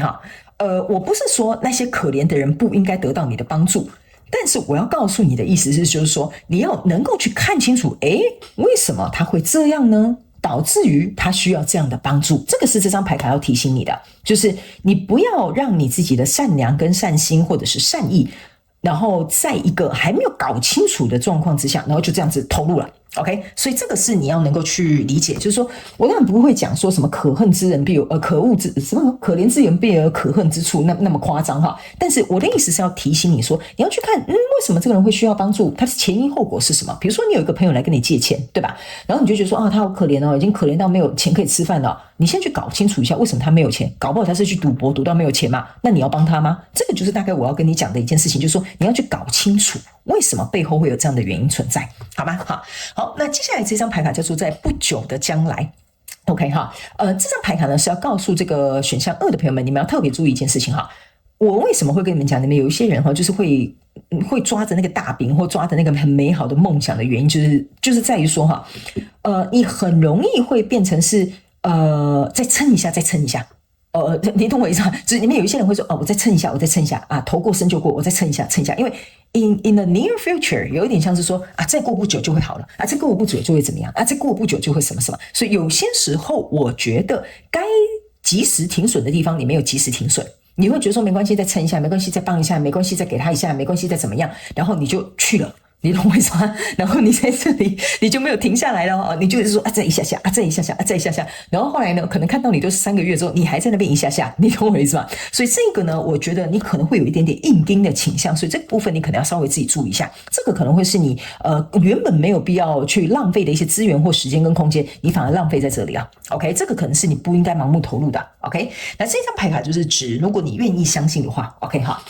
这个就是我觉得最终有点像是这边的一个大结论就是说呢，你这个人如果愿意去相信一件事情的话呢，我觉得你就会为什么会讲一个命定论在这里的原因，就是因为那个东西就会把你卡死了。OK 但是呢，这一张牌卡还有另外一个额外的补充讯息是要告诉你一件事情，他们说呢，你一定要能够记得你在付出不管是在什么样的人数上面的时候，你一定要去思考一件事情这个我觉得对选项2的朋友们来讲蛮重要的你要去思考，我们都是愿意乐于助人，去帮助别人或努力去付出在我们想要的人事物上面的，所以这是完全没有问题也没有违和。但他们也要告诉你一件事情，就是说你可能要去衡量一件事情，就是比如说你去帮助这个人是因为你相信他是一个什么样的人，你愿意去做这件事情是因为你相信这是一件什么样的事情 OK， 这个就有点像是 if you believe OK， 所以意思就是说，如果假设像我刚刚举例的那个你的同学你的朋友为什么要来跟你借10万块，因为他没有钱吃饭 OK， 你要去想，如果假设今天你去思考一下说，我相信他本心是善良的，他只是一时糊涂，所以我就借他那10万，让他去吃饭，他下次绝对不敢赌博。OK 哈，他们说有些时候你会有一些盲目相信的点，然后你就说他以前没有那么坏，他只是一时误入歧途，然后你就把10万块给他了。你懂我意思吗？所以这个是指，如果一旦你相信一些东西的时候，你就会盲目的去给予跟付出，这个部分是不行的。所以这一张牌卡其实最主要是要来提醒你一件事情，你可能要来回头检视你的一些盲目相信的人事物是什么。OK， 然后也可能可以从你过去的经验当中去找出一些蛛丝马迹。OK， 我刚刚是简单的举一个人的例子啊，哈，那当然也可以讲事情，比如说事情，就比如说你相信这件事情一定可以成功 ，OK 哈，但是你过去的经验就是这件事情你怎么做了，他没有成功 ，OK， 那你盲目相信为什么他会成功的那个原因，你要找出来，因为这个可能就会卡死你的点，因为你以后遇到什么事情，只要有符合这个点，你就聊了 K 啊，你就下去了。OK 哈，所以这个你就不要挖洞给自己跳，这个就是你会盲目付出的地方。好，来，接下来最后我们来看，如果假设哈，我们这个呢，如果该努力的我们都知道了哈，该避免盲目付出的我们也懂了。那接下来呢，我们要能够去比如说调整的这个行动或者是建议会有什么？好吧，我们一起来看一下。OK 哈，好。其实我觉得选项2的朋友们哈，这两派人哈是蛮极端的。OK 哈，但是我都可以同时感觉到两派的人哈，你们都是。怎么讲？我觉得你们选项2的朋友们哈，我觉得你们这两派的人呢，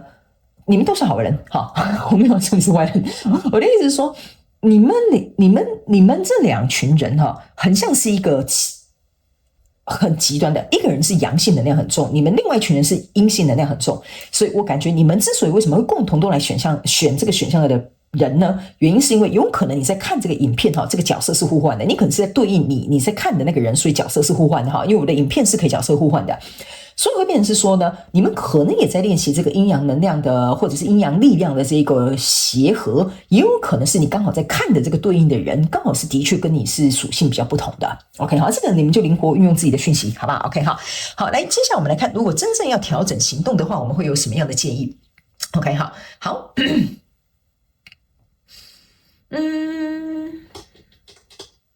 我在感受你的能量哈，我不是沉默哈。新来的朋友们可能会想说，我来送下 ，OK 哈我先跟新来的朋友们讲一下哈，我不是一定会按照牌意跟牌阵去解释的人，好不好哈？所以等我一下哈，我看要怎么样跟你解释这个能量场哈。这张牌卡哈，我觉得这个能量场比较有一点像是说呢，如果假设你真的要改变这些东西或调整你的一些做法哈。我觉得比较鼓励选项2的朋友们，你好像要去尝试一些你没有尝试过的方法，或者是模式，或者是形态。OK， 因为我觉得选项2的朋友们，因为我刚才讲嘛，你们是很极端的两派的人，所以相对来说，你们会站在那个这个平衡点的两端，所以你们很难会走到这一端，或者是也很难走到这个中间的这个地方。所以相对来说呢，你的可能性就会缩得比较小，因为你可能就是在这个极端的这个尾端哈，永远只发挥那30%的潜能，但其实你还有70%你可以走到彼岸，你懂我意思吗？所以我觉得这一张牌卡比较有点像是说，如果你真的想要去做一个调整或改变的话，你可以尝试去做一个你完全没有尝试过的方法或模式，还有行为都可以哈，但是不要是做那什么伤天害理的行为哈，不是那种哈，就是说呢，比如说假设好了哈，你以往都不敢跟别人 say no。OK 哈，这一次你的同事要叫你说，那个选项2的同学，可不可以帮我写一下这个报告 ？No。OK， 因为你从来都不敢 say no。OK 哈，这个时候你就跟他讲 no， 对方可能也会愣住啊，你可能自己也会吓到你自己说，奇怪，我怎么会讲 no？OK， 看一下对方的反应，搞不好对方会给你不同的反应，就是说，好，你有试试吧，好，那我可能就不打扰你，你就会突然意识到说，其实我以前干嘛做那么多，我跟他 say no 就好了，他自己回去他自己做了。是不是这样说？所以这个可能就是你要去尝试一个你完全没有做过的方法或行为或者是模式，你会得到意想不到的结果。OK 哈，所以这个是蛮鼓励这个选项2的朋友们可以去尝试的。那这张牌卡呢是要告诉这个选项2的朋友们哈，你呢如果真的要去改变这些我们刚刚跟你讲的这些状况的话哈，他们要我跟你讲就是说呢，你不要基于他上面有讲了哈，你不要基于自责去做这个决定。OK 哈，或者是认为这件事情我应该要做，这就跟这个很像嘛。你为什么一定要帮他加班，帮他做他的工作，对吗？老天有规定还是这样？法律有规定，是不是一定要帮同事加班吗？没有这种事嘛，是不是这样说？对吧？所以呢，这个时候他没有告诉你一件事情，你真正应该要去思考的是，为什么没有帮别人的时候你会感觉到愧疚？或者是你为什么觉得这件事情你应该要做的？他们说你要先去思考好这2个点，你才能够去找出你自己最根本的原因。你可以去回溯是不是原生家庭的问题，是不是内在小孩的问题，或者是过去的一些经验导致于你没有办法 say no， 或者是你感到很愧疚，或者是你觉得你应该就是要这样子做。世界上有很少的东西是应该的。OK 哈，除了应该要好好照顾你自己这件事情之外，我觉得大部分有很多事情不是应该的，所以这个就是你可能要去撇除你认为你应该做的，你感到愧疚你应该要去做的这些东西，应该是你可能要首先 say no 的这一块地方，然后你要去回去追本溯源去想，为什么我会有这样的感受，为什么我会因为这个东西被牵制，这个我觉得就是你要去调整的地方。OK 哈，好，那接下来最后一张我们来看一下哈。这张牌卡呢，我感觉哈，这张牌卡他们是要我告诉你哈，不要用你的行动去换得你想要的认同。OK 哈，这张牌卡是这样子的，我觉得这个能量场有点像是说选项2的朋友们，除了我刚刚讲那个讯息之外哈，还有另外一个讯息要告诉你，这张牌卡也象征的一件事情就是说呢，你必须要先能够尽你所能，先去做到你应该要做的事。你才能够有能力去给予别人你想要帮助的事，这是第2个讯息。第3个讯息，你可以去调整的这个状况哈，我不知道为什么这张牌卡叫我分3个点去讲哈，但是第3个讯息比较有点像是倾向于说呢，有些时候你必须要透过保护你自己，你才能够真正看见谁不会伤害你。好，我不知道为什么他们叫我讲这3个讯息，但是我刚刚在感受这个能量场的原因就是在这，所以这3条讯息，我觉得你自己去思考一下，这个可能也是你要调整的地方，好吧？因为来看大众能量运势牌卡解读的人很多，我尽可能照顾每一个人，好吧 ？OK 哈，好，那以上呢，这个就是要给选项2的朋友们的所有的这些讯息跟内容啊，那也希望其中有1-2句话能够帮助到你，如果有符合你的故事，欢迎你在下面留言跟我分享，我都会亲自去看你们的留言，好吗？祝福你哦，选项2的朋友们，也非常感谢你来收看我的影片，也希望你会喜欢，那我们就下次再见喽，拜拜。Hello， 选项3的朋友们，大家好，我是 Jane， 欢迎你。我们今天呢，欢迎你，不是欢迎我们，欢迎你今天来到我们的主题式牌卡解读哦。那我们今天呢要来讨论的主题是有关于你的努力呢，是不是搞错方向了 ？OK 哈，所以呢，我们会分3个步骤来为大家做一个简单的分析。首先，第一个部分就是你该努力的哈，就是你真正目前该努力的地方。OK， 第二个部分我们会来看看有哪些地方可能是你盲目投入或者是不应该投入的。OK， 那第3个部分呢，我们会给予你，就是如果假设你都了解什么该投入，什么不该投入，什么该努力，什么不该努力之后，如果我们真的需要做一个转向哈，或者是要做一个调整的话，行动上面会有哪些建议，好吗？那如果你是新来到我的频道的朋友们呢，我们在开场的这个影片同时呢，已经有说明这个影片要怎么样使用，那你的数字1、2、3也可以对应不同的人事物，好不好？好，那我们话不多说，我们就准备开始哈，我们就先从第一个部分开始，就是目前你应该努力的地方有哪些，好不好？好，来。首先第一张牌卡呢，这张牌卡叫做 Purpose，OK，这张牌卡呢，在对应选项3的朋友们呢，不管你对应的是人还是事还是物呢，我觉得你该努力的地方就是做好你当下该做的事情 ，OK 哈，因为这一张牌卡呢是一个紫色的牌卡，我不知道为什么它呈现出来这个能量场的感觉哈，给我有一种感觉就是你必须要能够保持脑袋清楚、脑袋清晰哈，那就是当下现在要解决什么就先解决什么，该处理什么就处理什么，什么能控制你就先控制什么，不要让你的思绪、让你的想法哈，在这个过去未来之间的飘动来飘动去，比如说担心未来哈，然后紧张过去哈等等之类的。这张牌卡很明显的就是告诉你，你目前在对应的这个人数，你该努力的地方就是专注当下你能够把握的事情。OK 好，那第二张牌卡呢？这张牌卡叫做 Surrender 哈，象征的就是臣服。OK， 其实你这2张牌卡哈，我觉得它有一点点异曲同工之妙。为什么呢？因为这张牌卡呢叫做专注于当下哈，臣服象征的意思就是说我不会去忧虑，像我刚刚前面讲的，我不会忧虑未来，我也不会去后悔过去。那相对来说，臣服的意思就是说我不需要去控制，我能够相信所有的事情会往一个比如说对我有利的方式去做一个发展。那有些时候为什么我们会讲说哈，你要专注在当下的原因，就是因为你的确也真的只能做好你当下该做的事情。那很多人会去担心未来，是因为他当下没有过好，他当然会担心未来嘛。但如果你把当下过好，而放下你的这个控制欲的话，你未来自然而然就会过好了。只是我觉得这个是我们的人体的一个求生机制，所以这张牌卡其实要告诉选项3的朋友们，你目前该努力的地方就是尝试去放下你的控制。有些时候控制不一定代表它一定会按照你想要的方式去呈现，有些时候不控制的时候，反而事情会呈现一个比你想象中更好的一个方式。所以这个呢，可能是你要努力去做一个学习的地方，好不好 ？OK， 好。那接下来这张牌卡呢叫 Service 哈，我发现你这几张牌卡能量场都很像哈。这张 Service 呢，象征的意思就是服务嘛，对不对 ？OK， 为什么会说这3张牌卡都很类似？这个除了是叫你要努力专注在当下能够做的事，这个是叫你尝试去放下你不能够控制，也不要去控制其他的事情哈，这些都是你该努力的地方。这张牌卡呢 Service 呢，也象征就是比如说我们去，比如说买东西，有的人会提供你什么样的服务哈，比如说桌边服务啦，比如说帮你结账的服务啦，或者是比如说帮你什么外卖的这些服务啦等等之类的哈。这张牌卡其实象征的意思就是说，在你对应的这个选项3的这个人数的过程当中哈，你应该要好好的能够去享受你能够给予什么。OK， 为什么我们会这样提醒你的原因是因为哈，如果假设你都把你的专注力放在你看我给他10分，他只给我3分，我少拿了7分哈，等于是说你没有专注在服务跟给予的过程当中，而是去在想我给多少能拿多少的这个过程当中呢，第一，你的心态已经匮乏；第二件事情，你的比较心态会出现；第三件事情呢，你会永远卡在这个就是有点像是那个什么零和游戏里面，所以会变成是说呢，你会在这个过程当中，你还没有去看到你想要的结果之前，你的心情就已经不好了，或者是已经不满足了。所以这个部分就是你该去努力的地方，认真的去服务、去给予，然后去付出。当然，这边我要跟这个选项3的朋友们说一个但书哈，我不是要叫你傻乎乎的、没有底线的都给他哈。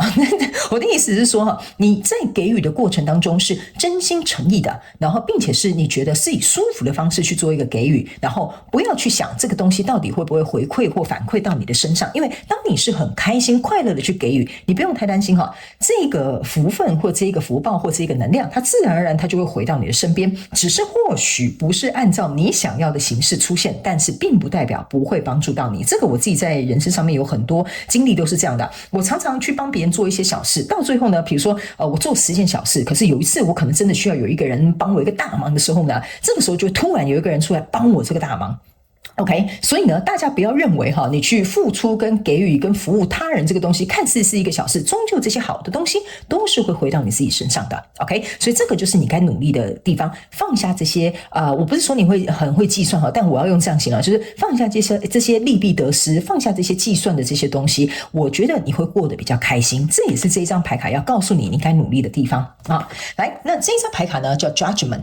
这一张牌卡呢，象征的是要提醒这个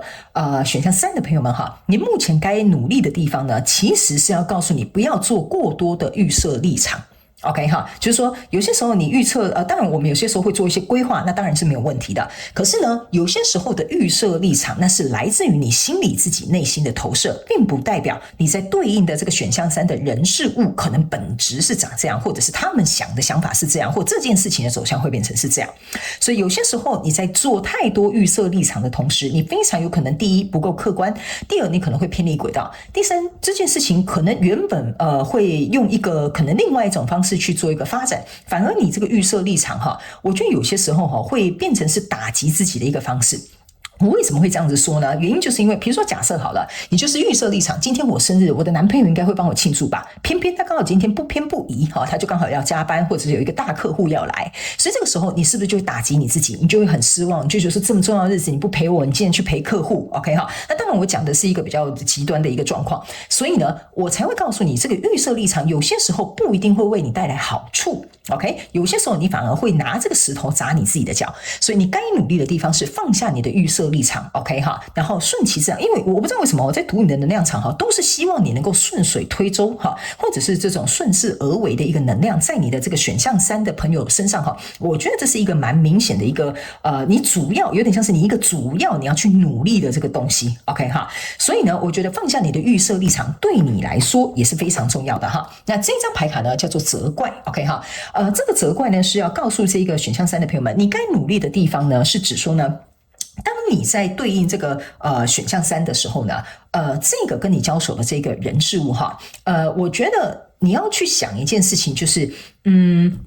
你之所以今天为什么要去对应这个人跟这个事还有物，那是因为这件事情你一定是有所在乎。那在在乎的过程当中，或在进行这个交流的过程当中，你要记得这个人事物不管是成或者是败，我们人就是我们彼此之间互相应对都有一半一半的责任，还有一半一半的选择权。OK， 所以呢，你可能要去练习一件事情，就是说，当这件事情呢可能没有像你想象中的那么成功，并不代表对方没有做好，或者是你犯了什么错误。OK 哈，也并不代表说对方不负责任。也不代表说你完全没有责任，所以这张牌卡这个blend 就是要告诉你，这个就是要你努力的地方。有些时候你要能够去以一个很客观弹性的这种视野去看双方的这个状况。好，那这张牌卡叫做 peace， OK 哈，也就是和平。OK， 我觉得这张牌卡比较有点像是在告诉这个选项3的朋友们哈，我觉得我不知道为什么我在拿这张牌卡哈，跟新来的朋友们说明一下哈，因为大众运势牌卡解读呢，会对应到很多人不同的能量场，所以呢不一定每一张牌卡都会对应到你，你就截取适合你的讯息就好了。但是我在对应这一张能量场的时候，我感觉某部分选到选项3的朋友们哈，你是属于那种我怎么形容你比较好呢？有点像是说你是属于那种很容易受到惊吓吗？我不知道这样讲对不对哈？就是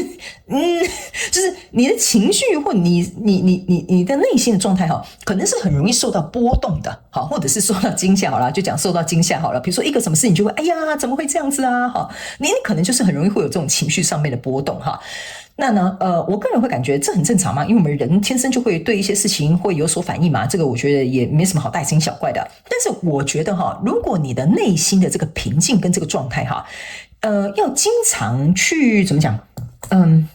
你要去，要怎么说呢？你要去练习你的这个承压的能力。好，意思就是说，有事情打过来了，好，你会知道说，我要怎么去挡它，或我要怎么去面对它跟处理它，而不是让你内心的当中的这个平静哈，三不五时就晃一下，三不五时就飘一下哈，所以这样子反而会给你自己没有办法稳住于自己的中心，所以我感觉你要努力的地方是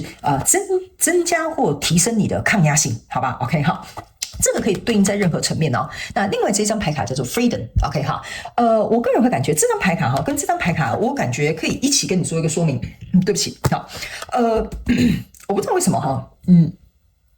我在讲这2张牌卡的时候哈，我的胃开始觉得很不舒服哈，不好意思，我刚刚跟打嗝哈，可能有收录进去，真的很抱歉。因为有些时候新来的朋友们可能不是很了解哈，我在录你们的影片的时候，我的生理的反应有些时候会跟着你们能量场一起走。我在拿这2张牌卡的时候，我就是觉得我的胃那个要怎么讲，胃啧哈，就会有点就是不是很舒服哈。我不知道为什么，因为胃不舒服象征的就是我们的权力中心，也就是我们的这个叫做什么？我突然忘记那个叫什么轮，好，反正就是权力中心的这个轮。就中间这个轮啊，心轮下面这个轮啊，哈，就是我觉得它有一种很紧绷的一个感觉 ，OK。然后你看到你这2张牌卡都是绿色的，这个象征的就是我们的心轮 ，OK 哈。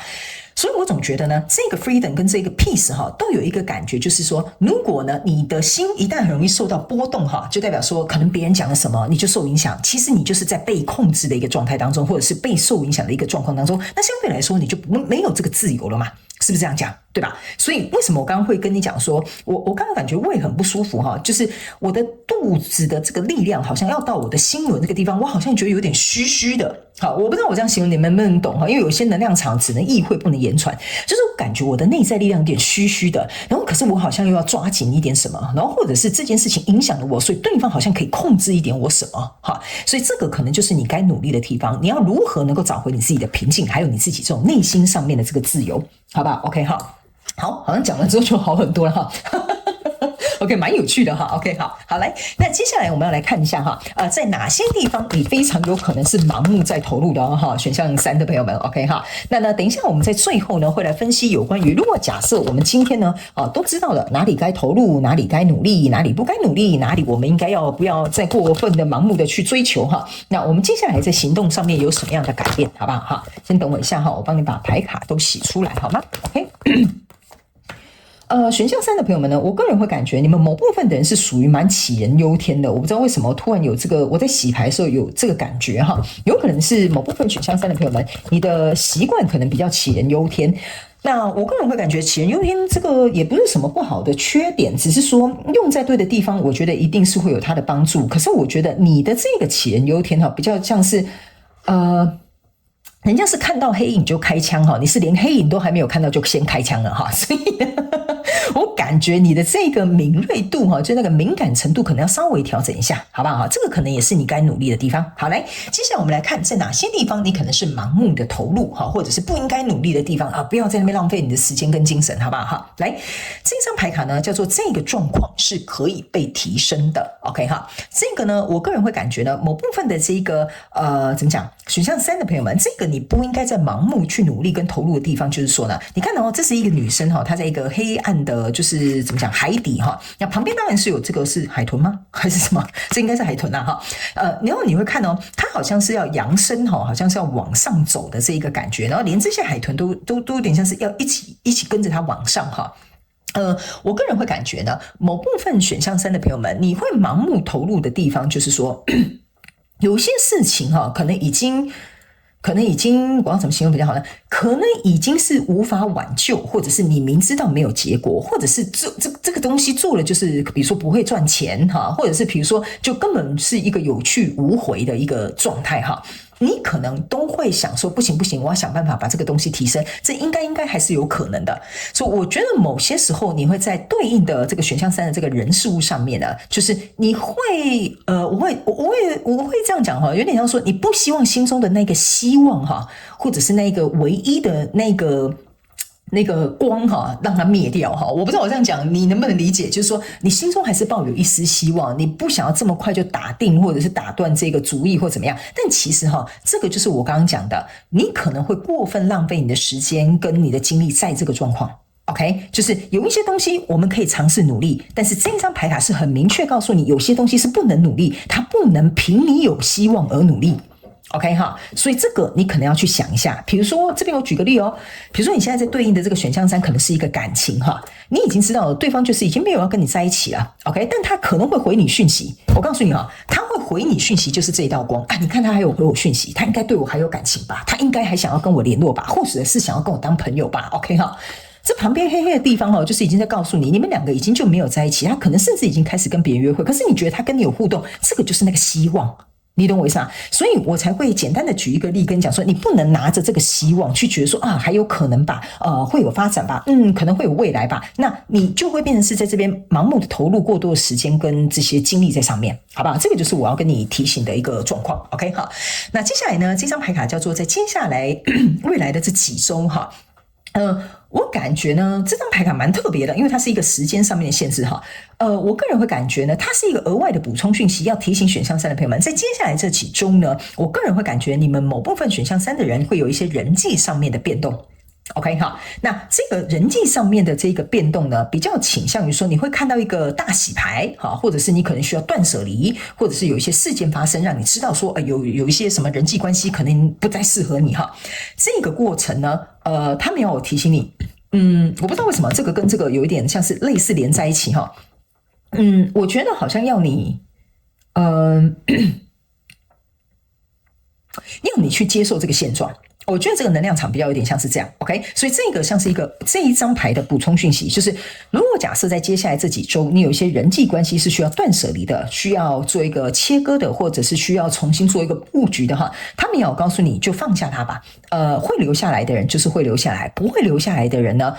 你勉强他也没有用，所以这一张牌卡是要特别提醒，如果在接下来你们比如说接下来这几周公司有一个格局大变动，或者是你们情感上面有一些关系变动，或者是你有经历过一些就是比如说友情的一些人际上面的这些状况发生的话，没关系，他们说这个是一个有点像是帮你安排的，会一个大洗牌的地方，所以你不要去强求留下那些不需要留下来的人，因为那个时候的你会看到事情的真相。OK 这个比较像一个补充讯息 OK 好，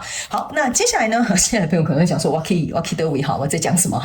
不好意思有些时候呢我们就是会有一些插播的小众讯息因为毕竟来看这个人就是很多嘛，对不对？我们尽可能照顾每一个人来这一张牌卡呢叫做 reconsider，这个呢是要提醒这个选项3的朋友们哈，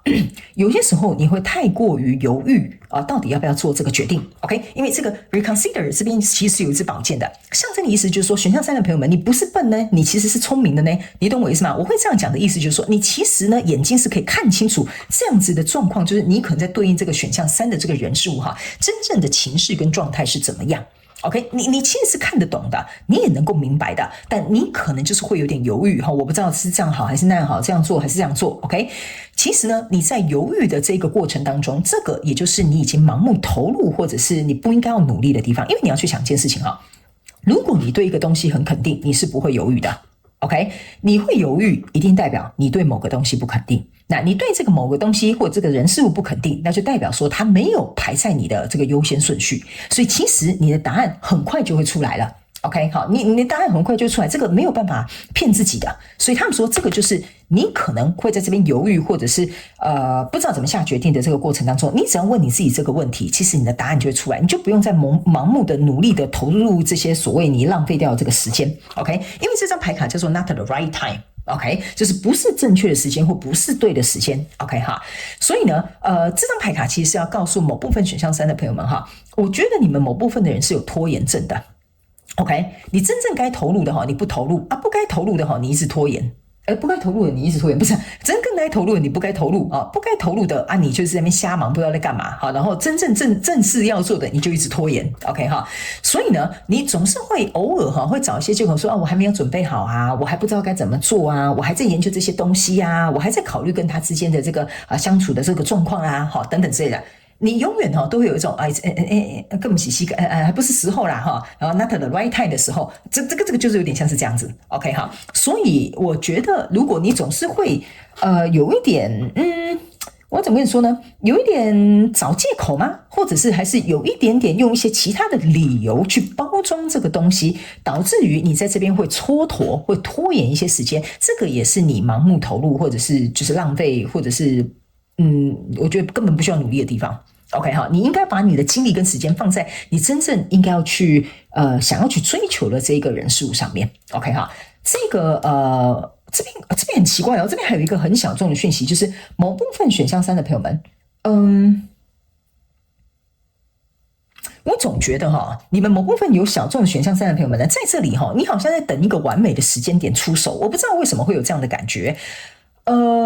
但是世界上是我们这样讲好了，世界上可能是有所谓的完美的时间点哈，这边我上一个引号。但是其实通常完美的时间点，它其实在你先去行动之后，它自然就会出现，它不是等来的，它是先行动然后它再出现的。OK， 因为在那个时候你会有更精准的判断能力，能够可以去知道说什么叫做完美的时间点。OK 哈，我不知道我这样讲你能不能理解，但是这应该是给某部分很小众的选项3的朋友们哈。好，来，接下来这是一个机会 ，OK 哈，这个机会呢是从天上掉下来的，你有没有看到哈？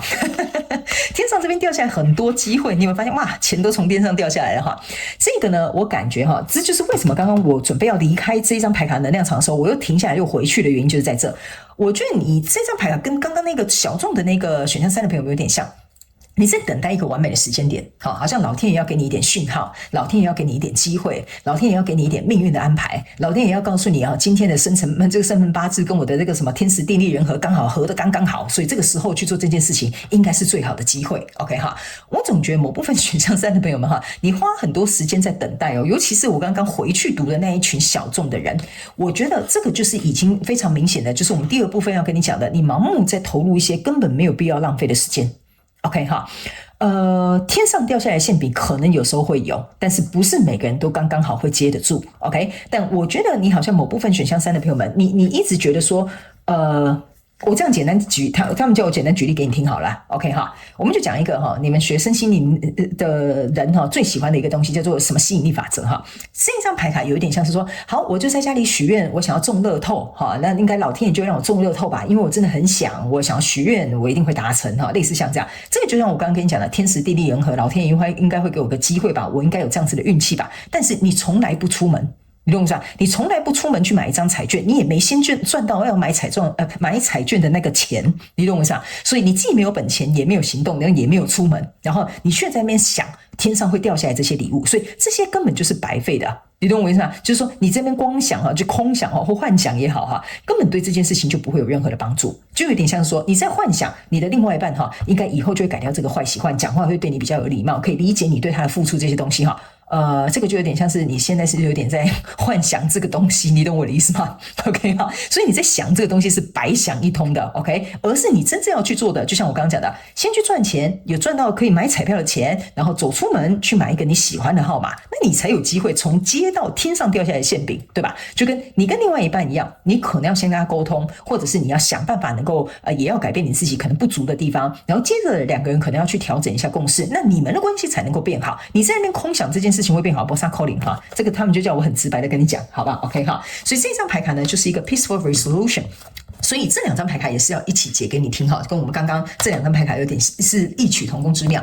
意思就是说，你在光想这些东西是没有用的，你要想到一个和平的解决方案，那就代表说这个和平的解决方案中间是有步骤的嘛，是有程序的嘛，是有这个1、2、3嘛，是不是这样说？对吧？我刚刚是不是都跟你讲了？你要去工作啦，赚到钱再去买彩券啦，买彩券之后要行动啊，行动要想一下你要买什么号码，这个就是 peaceful resolution。所以意思就是说，你要接下天上给你的这个机会，你本人也是要有一点实质的付出，不然呢，你就等于是盲目的在那边思考、空幻想这些东西，你是得不到这些你想要的结果的。OK， 好，所以这个部分呢，我觉得比较有点像是在给某部分，我不知道为什么哈，某部分选项3的朋友们，你属于比较乐天派的哈，或者是你比较属于爱做梦的哈，我觉得你大概都会走在这几个能量场里面。OK 哈，所以呢，你就会常常觉得我人生好像没有得到什么结果，我不知道我该努力什么东西，我也不知道我自己接下来要做什么，因为你的步骤1、2、3你都没有去做啊，你也没有去思考这个 peaceful resolution， 你就想说老天爷会天上掉下一个馅饼，不撒扣零，好吧 ？OK 哈，好，所以呢，接下来我们要来看，如果假设哈，我们都已经知道这些我要努力的，跟可能我盲目投入不会有任何回报的，或者是我不应该努力的这些事情之后呢，我们真正接下来如果要做一个调整的话，我们该怎么做哈？好，他们跟我讲说3张一起跳出来的这个就可以了，另外那一张原本的就不用了哈。好，来，好，我们一起来看一下哈，有哪些行动上面的建议 ？OK， 好，好，来这张牌卡呢，其实要告诉选项3的朋友们呢，他们说呢，其实呢，你真正行动上面要做的改变哈，就是去做出你自己的选择。OK， 他们有提醒你哈，你们某部分选项3的朋友们呢，不做出选择，有你自己的考量哈。第一，有可能你对于这件事情没有把握嘛，对不对？是这样说。第二个，有可能你不敢去负起我做完选择之后的这个背后的这个什么责任哈。那第三个，你可能觉得自己没有办法去承担做完这个决定之后的这个后果或者是风险承担哈，这些都可以，你们自己灵活运用，所以会导致于有些时候你在做一些决定跟选择的时候，你就会变成是永远只会做那个你会的或你懂的你知道的，所以你永远都不会选这些选项以外的。所以为什么我们会告诉你要能够去懂得去做出选择的意思，就是说尝试去做出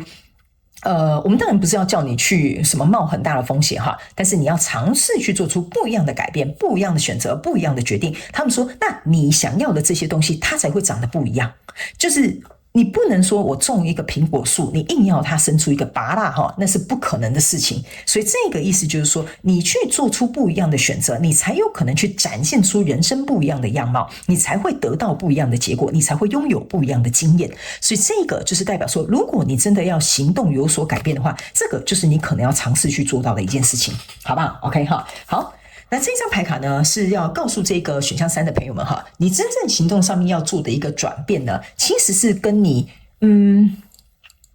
我这样讲好了哈，选项3的朋友们，这边有一个很小众的选项3的朋友们，大概是这一批能量场的人哈。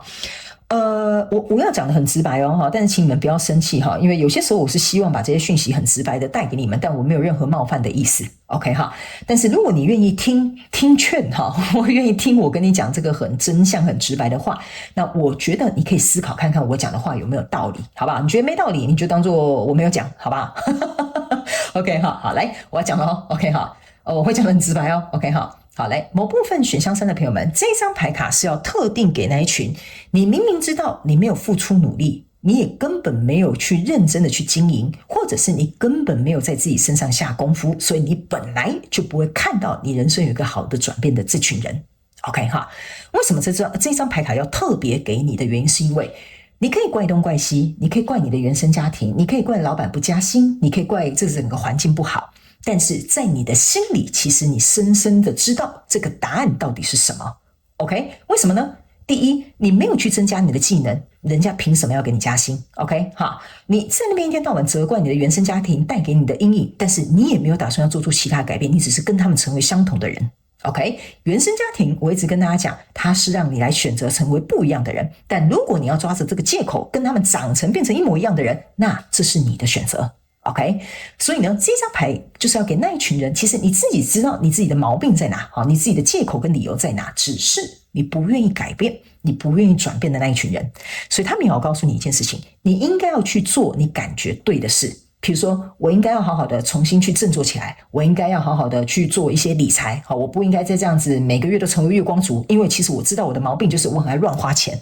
是不是这样说，对吧？那你只要敢承认这一点，你只要敢去看到说我就是有这个缺点，或我就是这个东西毛病改不了，其实说实在的，你先看见问题，你就有机会解决这个问题。OK， 但如果你依然要用逃避这个问题，你永远都找不到解决问题的方式。所以这张牌卡其实要告诉那一群你明明知道自己哪里不对劲，但是你还是没有改变的那群人，我们要告诉你，你早就可以找得到这个解决问题的方法，只是你愿不愿意去做而已。OK 哈，所以这个呢是给你一次机会，让你勇敢的去面对。我们要直话直说的告诉你这些讯息，你要不要改变，那是你的决定，因为那是你的人生。但是我们要告诉你，一旦你愿意改变，你会找到解决问题的方法，而且这个改变的速度会很快。OK 哈，好，来最后一张，我们来看一下哈，就是你如果要改变，那个行动上面有什么样的调整？好吧 ，OK 哈，这张牌卡呢叫做显化奇迹 ，OK 哈，这张牌卡叫显化奇迹 ，OK 好，来，我刚刚很惊讶的原因是因为我在传递这个讯息的时候，我是看着这个墙壁，我其实没有在看这些牌卡的哈。你看哦 ，Your dream is soon to become reality，OK 哈 ，reality，OK， 意思就是说它会很快的成为一个现实。你们还记得吗？我刚刚在讲这张牌卡，就告诉你，你只要愿意改变，你的这个速度会很快的。OK 哈，所以呢，我非常感谢宇宙来帮我验证这个东西，这也是为什么我很喜欢帮你们解牌的原因，就是在这哈。这一张牌卡呢，其实要告诉所有的这个选项3的朋友们哈，你们要去思考一件事情哈，我们的人生都是可以由我们自己掌握的，只是有一个前提 ，OK， 你愿不愿意去承担你自己生命的重量？什么意思呢？就是说，当你18岁已经成为一个成人了。说实在的，你不应该有借口说这怎么样，那怎么样，这又如何？好，那但是我们可以体会，也可以理解哦。身为人活在这个世界上，有很多问题、很多事情，或者是很多挑战要去处理。OK， 这些我们都可以理解，我们也都能够看得见。但这一张牌卡主要是要告诉你一件事情，你只要做对一件事情就好了，就是从现在开始，对于你的每一个行为，你每说的一句话，你每答应的每一件事情。如果你都能够100%的承诺去做到，或者是承诺去接下这个责任，或者是承诺你自己，我就是想要把这件事情做好 ，OK？ 其实你人生大概有10之8九所有的事情应该都不是问题 ，OK？ 你只会10之8九全部都是你想要的结果，所以这个其实是要告诉选项3的朋友们，你是有这个显化奇迹的力量的，你是可以有瞬间改变你生命的这个机会的，所以这张牌卡就是要告诉你，建议的行动跟调整就是。去承担你该承担的责任，去付出你该做的行为，你自然就会得到你想要的人生跟结果。OK 哈，好，所以这个呢，就是要给选项3的朋友们这一次的月运势能量牌卡解读，不是月运势能量牌卡解读啦，主题式牌卡解读里面的所有的讯息跟内容了哈。我个人会感觉哈，最后这3张牌卡的确是有点宇宙心肠。OK， 但是我会觉得，如果你能够听得进去的人，你一定会知道我们在跟你说的是真话。OK 哈，有些时候呢，就是像苦口，你知道吗？良药苦口嘛，是不是这样说，对吧？有些时候呢，就是忠言逆耳。OK， 但是身为一个中间的传递这个讯息的人，我希望把这个很真诚的讯息能够带给你，但是我没有任何冒犯的意思，我希望你能够理解，因为真正关心跟在乎你的人才会把真相告诉你。OK 哈，好，希望你们可以理解我的用心。OK 哈，好，那以上这个就是要给你的讯息，也希望可以为你带来一点帮助。如果符合你的故事，那也欢迎你在下面留言跟我分享，好吗？我都会亲自去看你们的留言。那也祝福你选项3的朋友们，如果你刚好真的就在经历这些转变，你希望能够改变你努力的方向，能够减少你盲目投入的地方，我希望这个影片能够为你带来一点点清晰的一些想法，好吧？祝福你哦，选项3的朋友们，非常感谢你来收看我的影片，也希望你会喜欢。那我们就下次再见咯，拜拜。